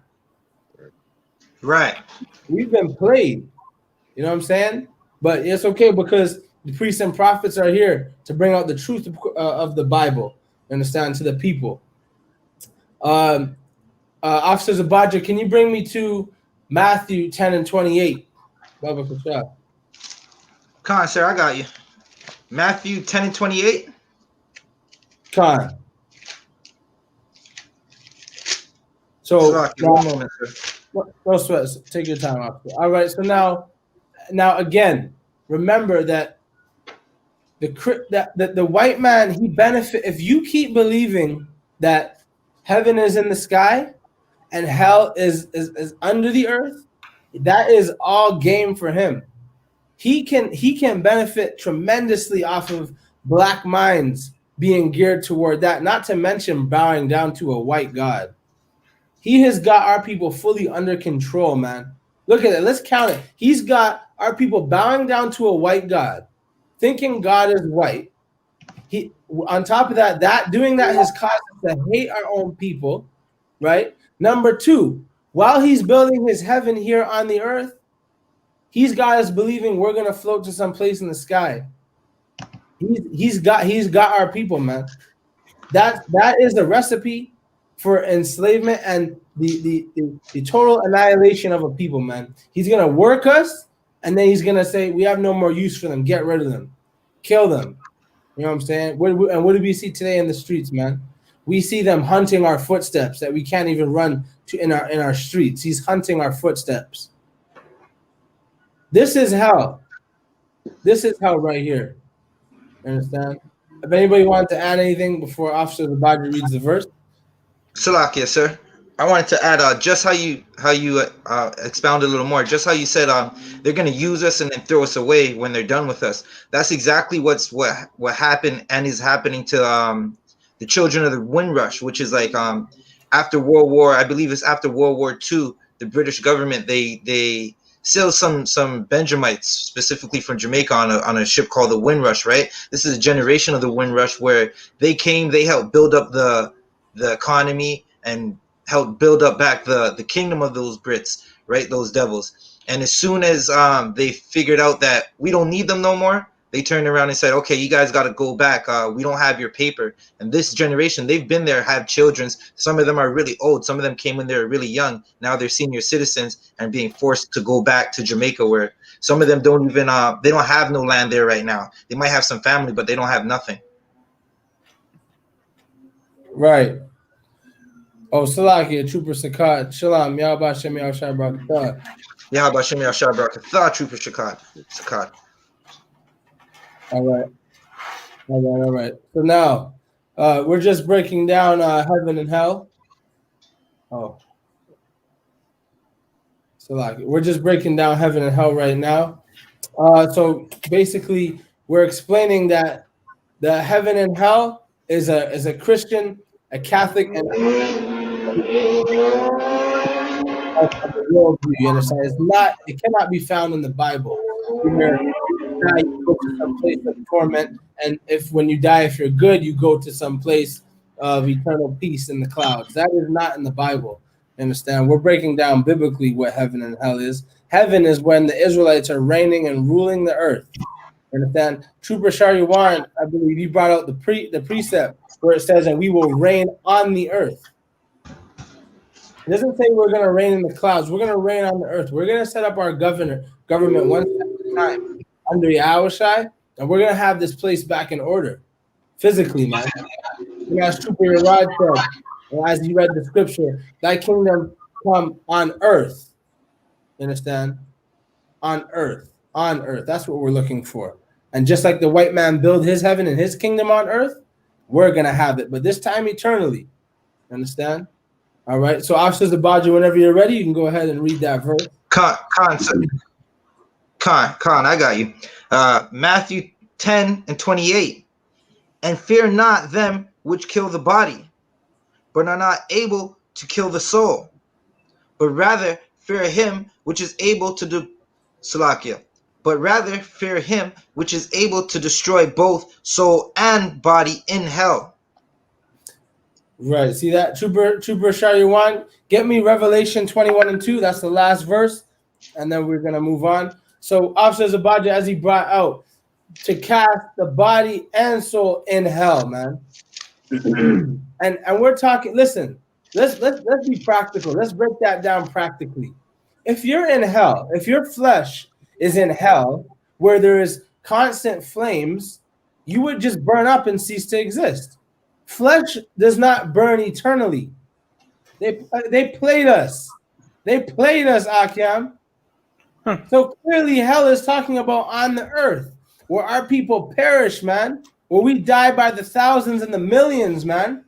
That's what that scripture is talking about. Hell is on the earth, man. Likewise is heaven. Trooper Shah, you want to read me that, and we're going to move on. Another one, concert. This is the book of Revelation, chapter 21 and verse 2. And I, John, saw the holy city. Right. New Jerusalem, coming down from God out of heaven, prepared as a bride adorned for her husband. So, Salakia, did the verse say floating up to heaven? La, sir. La. We've been played Agam Salakia, but it comes down out of heaven. And it doesn't even necessarily mean the clouds, because Christ said in that context, it doesn't, because we know the Hebrew word heaven, it can mean sky, or it can mean, again, a place, a realm on the earth. But that context, that's not even talking about from the sky. That's a spiritual metaphor. Christ said the kingdom comes not with observation. We're not going to look in the sky and watch it float down either. The kingdom is within you. We build it as a nation. Now that verse, if you, even let's pretend, let's take it literally. Let's pretend that it's literal. It says it's coming down from heaven onto the earth, not going up to heaven. This is a lie by the Catholics, man. They got it from the Greeks. We just read it in the article. This is a damn lie. If we pretend to take it literal, it comes down from the sky. Again, it's not literal, though. It's a spiritual metaphor. Understand? So now, because our people, we understand that the Most High's throne is bigger than this space. The heavens of heavens can't contain him. So in our thought, we're thinking, yes, coming down. But we know that that's a spiritual metaphor. Christ said the kingdom comes not with observation. Revelation is like it's a lot of metaphors, and you have to spiritually understand it. It's not all physical, you know what I'm saying? You have to know where and when to apply spiritual and physical, and that is by joining this body of the priests and prophets under the ISUPK. You understand? So basically, that was it. I'm pretty sure that will clear up any misconceptions. You know, any Christian watching, that is biblically what heaven and hell is. And that article we read at the beginning will debunk and expose the idea of what the Christians and the Catholics taught us heaven and hell is. All right? So, Dewaya, for my time, my name is Officer Dewaya. And with that, I'm going to pass the class over to Priest and Officer Zabaja. Salakia, them right there, right thought, you understand? Right explanation. You did the Tawab job, you understand, Officer the right. But just to explain, just to add something, you remember when we at camp and the Right. devil was right in front of us and he was saying, yeah, you guys going to burn in hell and I'll see through it. Go ahead, sir. But when we talking about hell and us suffering, you see how the devils get mad? Right. God damn. Understand? When we're talking about hell, they think hell is somewhere where we're gonna burn and everything. But we in hell, just like you said, like what you said is heavy, like in hell right now. But what happens is when we talk about our hell broke loose. Now there's a problem. You understand? Well, you did an excellent job. That's exactly what the verse means. You understand? You did an excellent job. You understand? Clap it up, for us to the rock. You understand? Heaven and hell are conditioned in life, man. You understand? Damn right. That's what thus says the Bible. We ain't not no damn Christian, man. That's right. Us is Zabaja, you next. Khan, another one. Khan. Shalom, shalom, shalom. I'm Officer of 50 Zabaja under the Salakia. I'm Officer Zabaja. I'm Zabaja, Officer of 50 under the ISUPK under Commanding General Yohana. today we're going to talk about color. And you know, even at camp this week, the past camp that we had, all we heard when we try to teach our own people the Bible is, you're reading out of a white man's book. This is a white man's book. You know, I'm here to tell you that's false. This is not a white man's book. Colors all throughout the Bible. Like, everybody has a God, right? So the Chinese, they got some fat slobby Buddha. The East Indians, they have some type of weird ass forearm looking like Goro from Mortal Kombat with dirty dreads, right?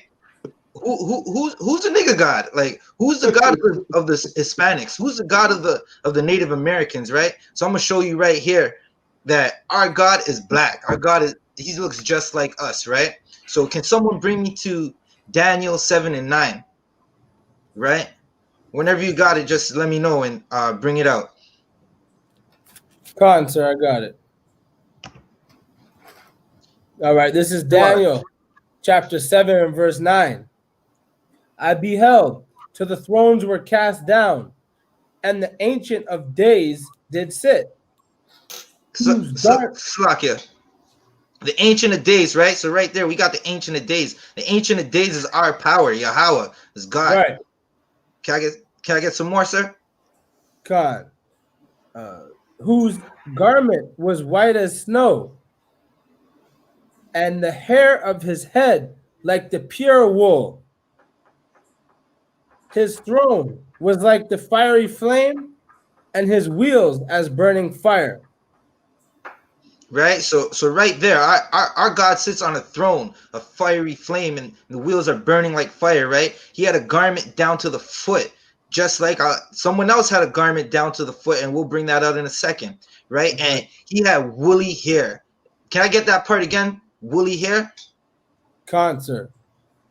Whose garment was white as snow, and the hair of his head like the pure wool. So right there, his hair was pure wool. You're gonna hear that again pretty soon. So his hair was pure wool. Who in earth has hair like pure wool? Right. Right? That's the Black, Hispanics, and Native Americans. They have hair just like pure wool. Right? So that's to show you right there. Your God looks just like you. He has woolly hair. That's something amazing. Can someone bring me to Revelations 1:13, 15? Trooper Shire 1, can you bring me to Revelations 1:13 and 15? Right? So we were just speaking about our power, Yahweh, and how he had a garment down to the foot, and he had hair of pure wool. Right? So we're going to show you who else had a garment down to the foot and hair of pure wool. Right? Who is the black God? Who's the God of the Native Americans, and who's the God of the Hispanics? Right? So can someone read for me? Another one, come. This is the book of Revelation, chapter 1 and verse 13. And in the midst of the 7 candlesticks, one like unto the Son of Man. Right? Right? So in the midst of the 7 candlesticks were the 7 schools that were set up, one onto the Son of Man. Right? This is Christ we're speaking about. Can I get some more? Another one, come. Clothed with a garment down to the foot. Right? So if Christ had a garment down to the foot, our power also had a garment down to the foot, right? So as you can see, it's just the same. Right. Can I get some more? Another one, come. And girt about the paps with a golden girdle. He had a golden girdle about the paps. That's like a girdle's a war belt, right? These are times of like we had to make sure no one was trying to kill us. No, we were at war in these times. We were under our oppression, right? So he had a war belt to make sure no swords would pierce his stomach and someone would try to kill him. Can I get some more? Another one, come. Verse 14. His head and his hairs were white like wool. His head and his hairs were white like wool. There you go. One, just like in Daniel 7 and 9, we get that reference of wool again. Again, who has the woolly hair of the earth? That's the blacks, Hispanics, and Native Americans. Right? Right. Can you read some more for me, Baba Kasha? Answer. As white as snow, and his eyes. Salakia. So the hair on top of his head was white as snow. Some people like to hear that and be like, oh, see his head, it was white. It was white. No. When you have a full beard, just like Hebrews are supposed to, just like Israelites are supposed to, which is our culture. We don't have our face shaved all the way off like some gay Egyptians. We don't line up our head just like some gay Egyptians. When our hair, look at the troopers, look at the officers. You see their face; it has dark hair. You say their hair is black, right? So Christ's hair was white like wool. That made his head look white. Can you read some more? Answer. And his eyes were as a flame of fire. And his eyes were like a flame of fire. His eyes were a flame of fire because he liked to drink. You know, as a black, Hispanic, and Native American man, that when we drink some strong or some good Manischewitz wine, like my officer Jirash likes to drink, our eyes get a little red, right? Right. Can I get some more? Khan Adawan Khan. Throughout. Verse 15. And his feet like unto fine brass. Wait. That's the kicker. Your feet, right? Your feet match your neck. Your feet match your face. Your feet match your chest and your hands. Can I get that one more time? Khan. And his feet like unto fine brass. Like onto fine brass. We know that brass is a derivative of brown, right? So what happens? You know what? We'll save it for a second. His feet were like onto fine brass. That's brown. Now let's find out how brown. How brown was Christ? How brown was his feet? Khan Adawan Khan. As if they burned in a furnace. Whoa. So if you burn brass in a furnace, that turns mighty dark. That turns dark. That turns like Wesley Snipes dark, right? It turns basically black. His feet were brass as if they burned in a furnace. So that means Christ was a black man. Right. So, Salaki, was that all? La, sir. Continue, sir. And his voice as the sound of many waters. And his voice was as the sound of many. His voice was the sound of many waters. So his voice was deep. It was like a trumpet. You ever hear waters? Just go by any strong river, any strong lake, and you hear that water. It's roaring. He had a deep voice. He spoke. Christ was no punk. He spoke in deep, like he spoke with a deep baritone voice. Like the picture of Christ that they give us, we get for like the world. What the world recognizes as Christ is a effeminate, gay image of a warrior, of a king, our king. And our king was no punk. Our king didn't have long, blonde, straight hair. Our king's eyes wasn't blue. He didn't look like no sissy. He didn't look like, when they show you the pictures of Christ, he looks like he's saying, those pictures, when you see them, it looks like someone saying, just punch me in the face and I'll just let you get away with it. But that was not our king. Was that all, sir? Was that all, Ak? Another one come. All right. So now that we've seen the Lord he was black, right? His son, his first in command is black. Let's see who else is black. Who else is black within the Bible? As I said, this is not a white man's book. No white man wrote this book. White men can't lay claim to this book. This book is for the blacks, Hispanics, and Native Americans, right? So I'm gonna show you. God had other black people, other black beings in the heavens with him, in the fourth dimension with him. Trooper Urad, can you bring me to Ezekiel? Can you bring me to Ezekiel 1 verse 5? Awesome. So Salakia officers about if I'm Khan. Like what you said is the truth, but there's some Christian that's gonna tell you like Christ didn't drink wine, especially those Adventists, 7-day Adventists. They're gonna tell you Christ didn't drink wine. They give you like a mini shooter Like you understand? Not one second of a shooter of grape juice. You understand? For their Passover. You understand? For their fake ass Passover. They're gonna tell you like Christ didn't drink wine. Well, in Genesis chapter 49, verse 12, it says, his eyes shall be red with wine, and his teeth white with milk. Like when you say that his eyes gonna be red because he drank wine, it's in the Bible. It's a prophecy like in the Bible. It's a prophecy about the Judah.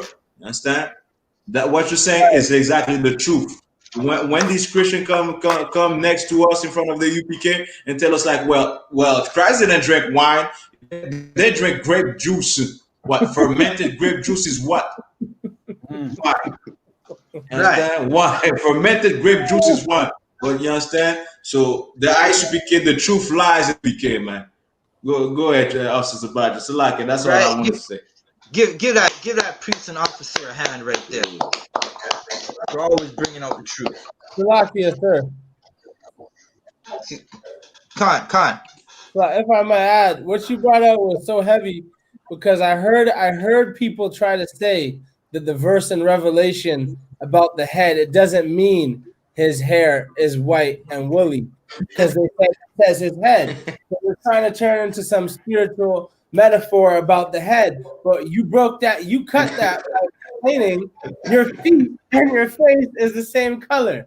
Because I heard the argument by Israelites and Christians try to say that verse isn't talking about his hair texture and color, but Officer Zabadja just cut that doctrine and that stupid understanding of the scripture. So that was deep, sir. That was deep.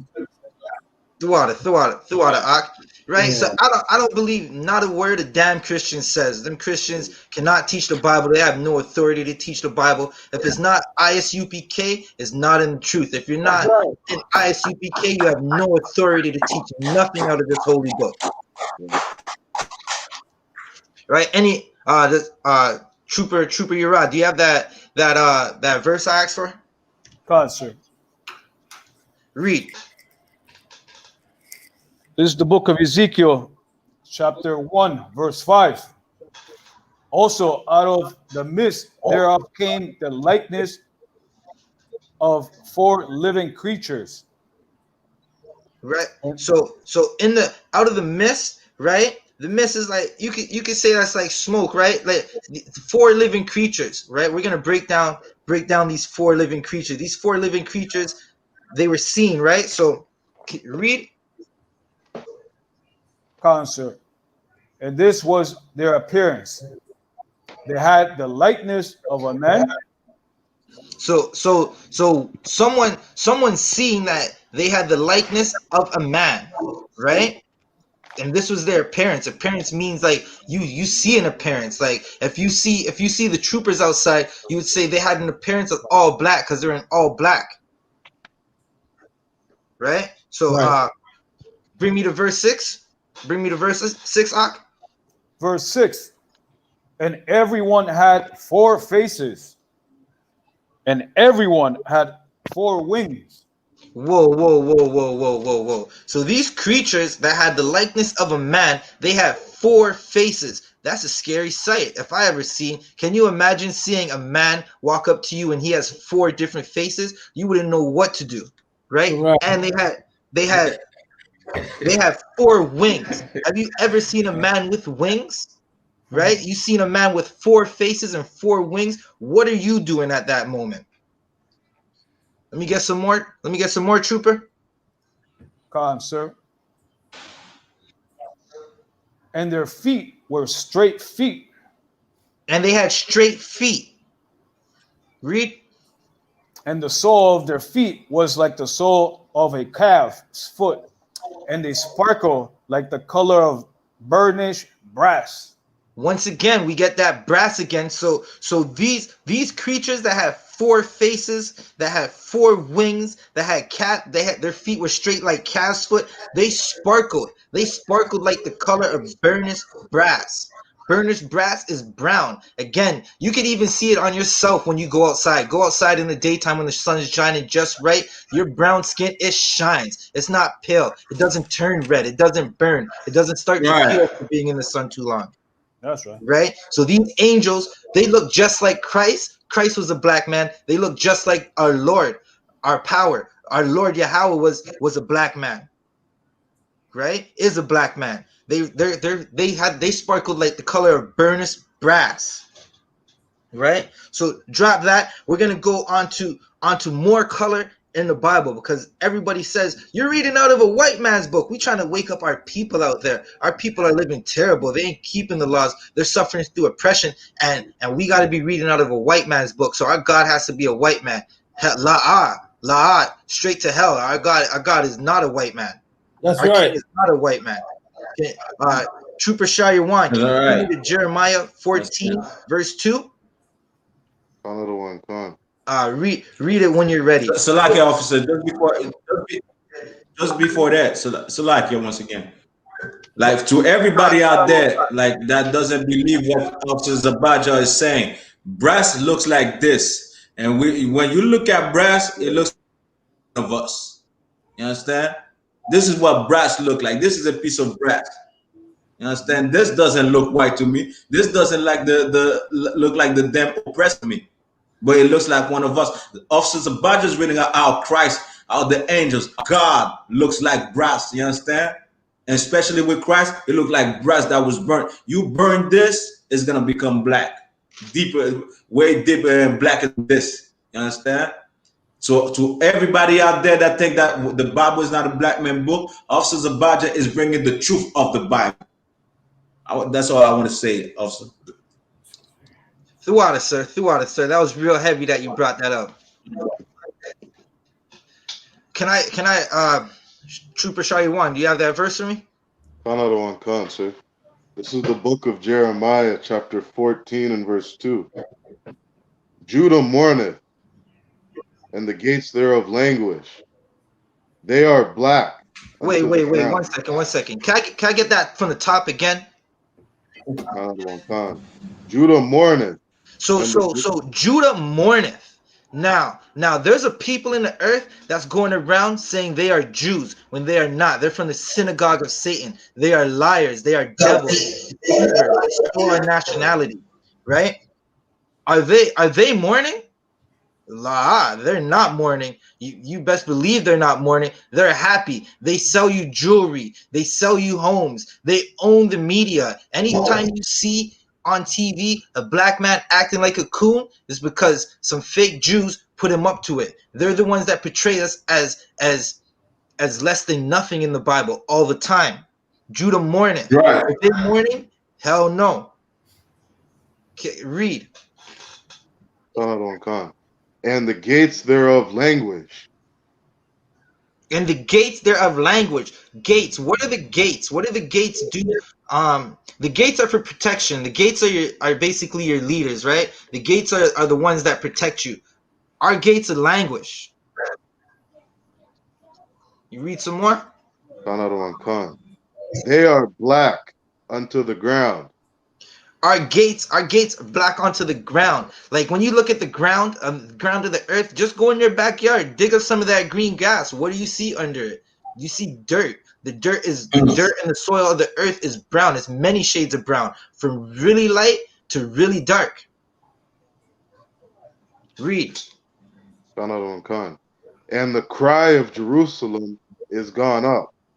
And the cries of Jerusalem gone up because our gates languish. Our leadership is not there. So our people are crying. That's what we do. We march around in the street crying every time we get killed, begging the white man to stop killing us. Stop begging the white man to stop killing you. Separate from him. Was that it for the verse, sir? Another one, Khan, sir. All right, so we're gonna get to some more color. Officer Darash, Baba Kasha, can you bring me to Songs of Solomon 1 and 5? Right. So Solomon, he was the wisest man to walk the earth. Right. He was also a Jew. We just showed you the Jews are black. So if the Jews are black, that would make Solomon black. But don't just believe me. Do your research. I'm going to show you right here where it shows you that Solomon was black. Can you read the script, the verse for me, sir? God, sir, I got you. Song of Solomon, chapter 1 and verse 5. I am black, but comely. I am black. I am black. Solomon just told you right there. I am black. So he showed you. He never said I am white. He never said I am yellow. He never said I am red. He said I am black, but calmly. I am black, but calmly. Calmly is beautiful. Black is beautiful. Don't ever let them tell you that your black skin, your brown skin is not beautiful. Solomon showed you right there. I'm black, but calmly. And Solomon had damn near over 500 wives. He was black and calmly. Beautiful. Handsome. Shalaki, is that it for the verse, Ak? So there's Salakia. It says, "O ye daughters of Jerusalem, as the tents of Kedar, as the curtains of Solomon."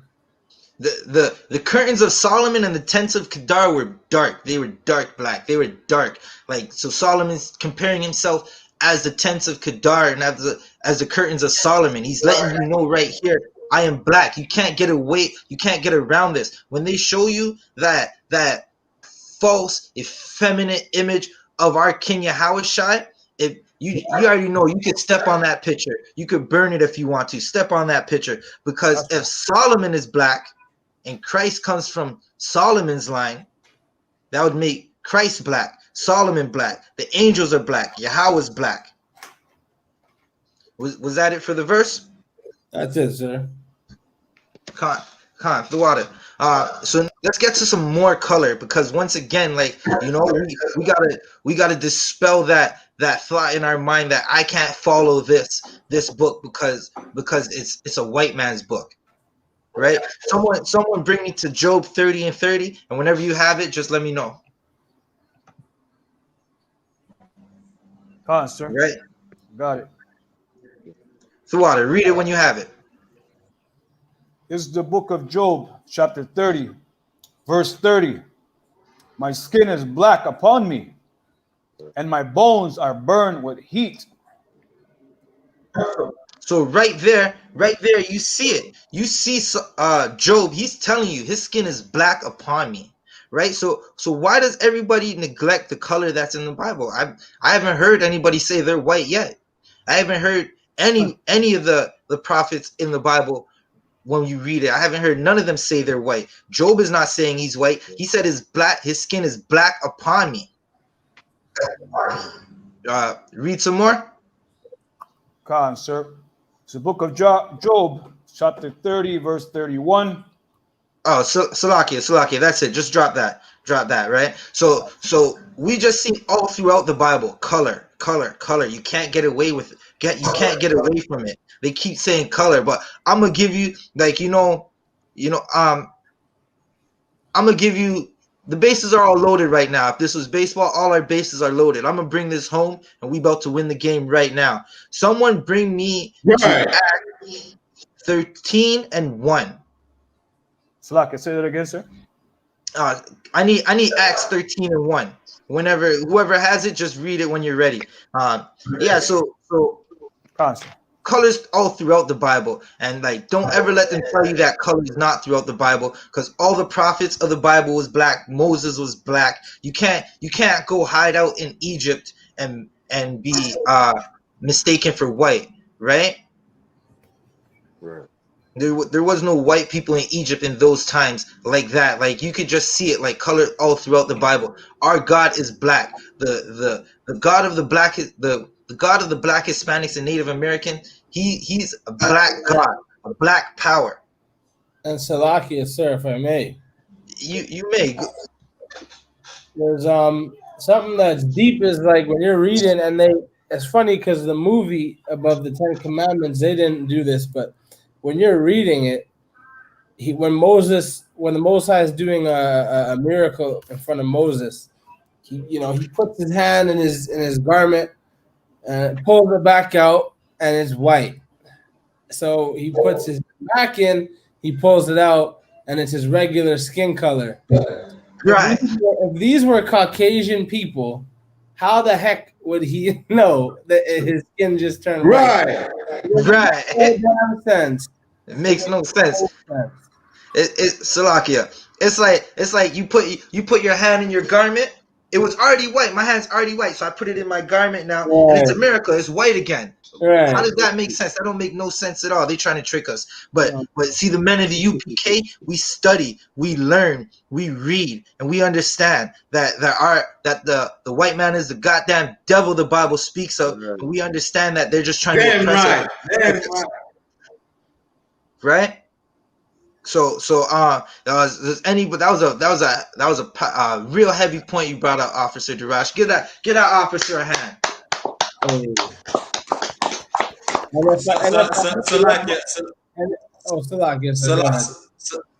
Salakia, Trooper Sukwad said as well. And Joseph brother mistaken for an Egyptian. The Egyptian were black back in the days. So how can Joseph be a white man?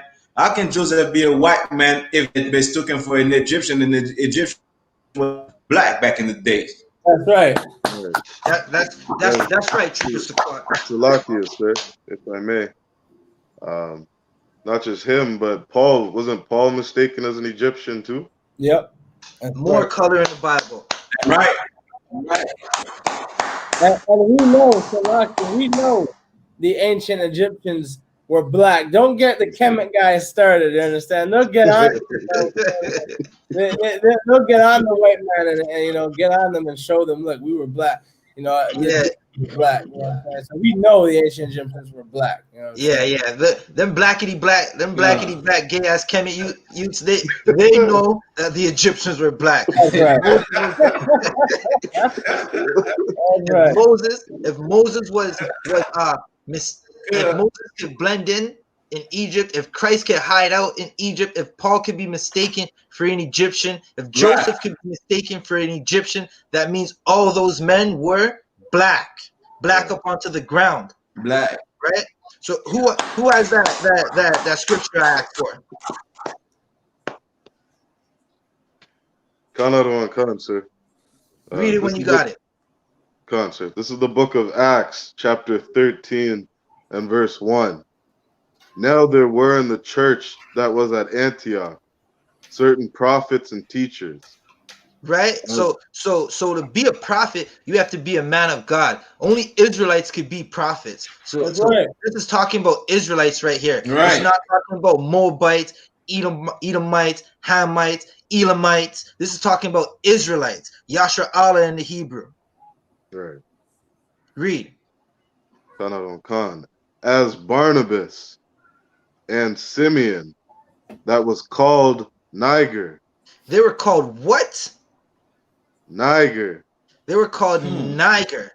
Now, I know that word sounds familiar. You hear it every time you piss a devil off. They act like, oh, hey, Mike, I'm your friend. And as soon as you cut him off in traffic, that Niger, right? So now let's flash forward to 2020. Add an extra G in it. What do you get? You get nigger, right? Niger is a Latin word for black, right? So they were calling these prophets Niger, black. So even back then, they were calling you black. They know who you are. They know who the Israelites are. Don't let them fool you and tell you this is a white man's book. Can I get it from the top one more time? Khan, sir.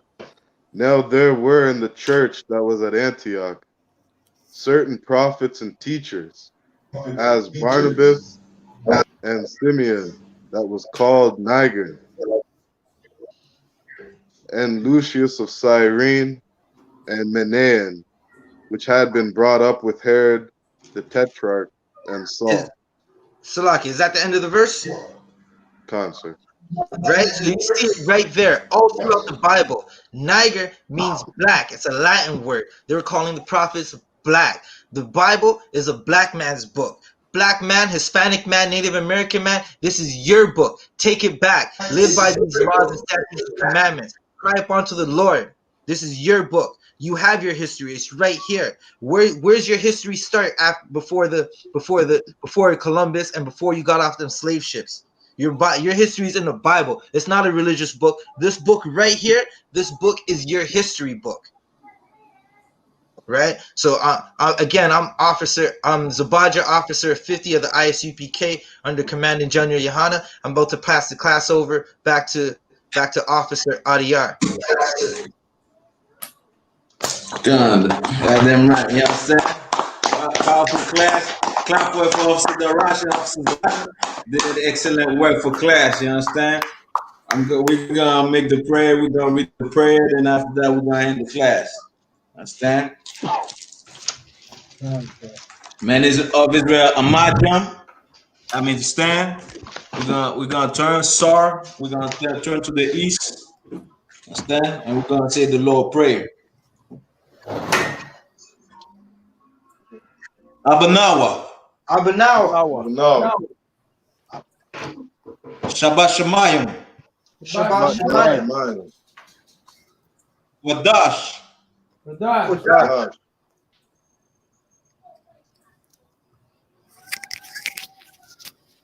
Ayah. Yeah. Shamka. Shalom. Yahweh. Yahweh. Malawaka. Malawaka. Tabaha. Tabaha. Ratazaka. Ratazaka. Ayah. Ayah. Asha. Asha. Baratazah. Baratazah. Kawa. Kawa. Ayah. Ayah. Bashamayam. Shamayam. Natan Lanawa. Lanawa. Lakam. Lakam. Ka. Ka. Yawam. Yawam. Wasalak Nanawa. Lanawa. Kawabak Wanawa. Lanawa. Kasalak Nawa. Lanawa. Kawabak Salaka. Kawabwat Yanawa. Lanawa.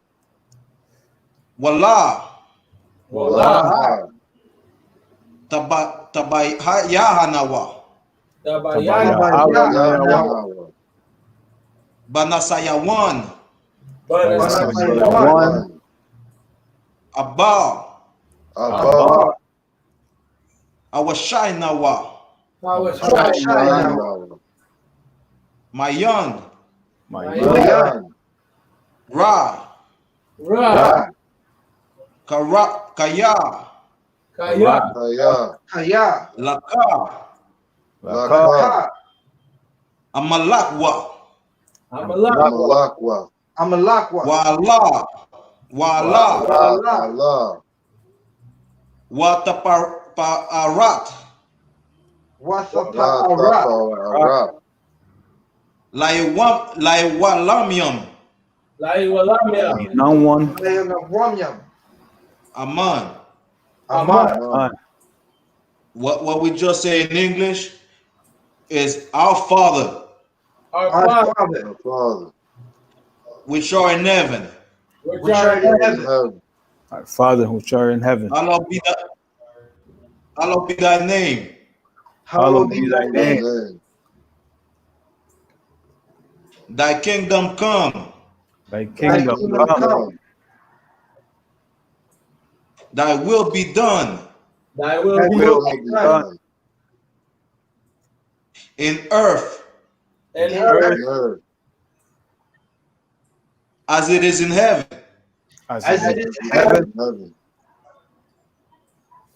Give us this day.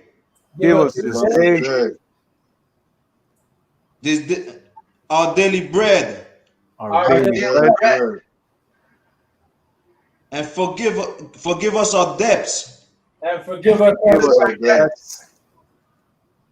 as we forgive our debtors, as we we forgive forgive our our debtors, and lead us not and lead us Lead not us not into temptation, into temptation, but deliver us but deliver us deliver us from evil. from from evil. evil. For thine is the kingdom For thine is Thine the is the kingdom kingdom and the power and and Power and the glory and the and glory the glory forever. So be it. forever. forever. so be it. So be it. Amen. Amen. Amen. Amen. Men, we're going to salute the brothers and the sisters. Men of Israel, Amajam Shabbat, Amajam, Barak, Yahba Hashem Yahweh Shabbat Ratah. Yahweh Hashem Yahshua Barakatah. Amajam Shabbat, Salaka Ajam Batar, Salaka. Which means ends out Ajam Batar, which means ends down. We're going to turn to the sisters. We're going to say courtesy salute to the sister. Men of Israel, Amajam Shabbat, Amajam, Barak, Yahweh Shamar Al Yahweh Taba. Shamar, Taba Hashem Yahweh Shai, Shy. Ajam Batar, Ajam Batar, which means ends down. Men of Israel, class dismissed.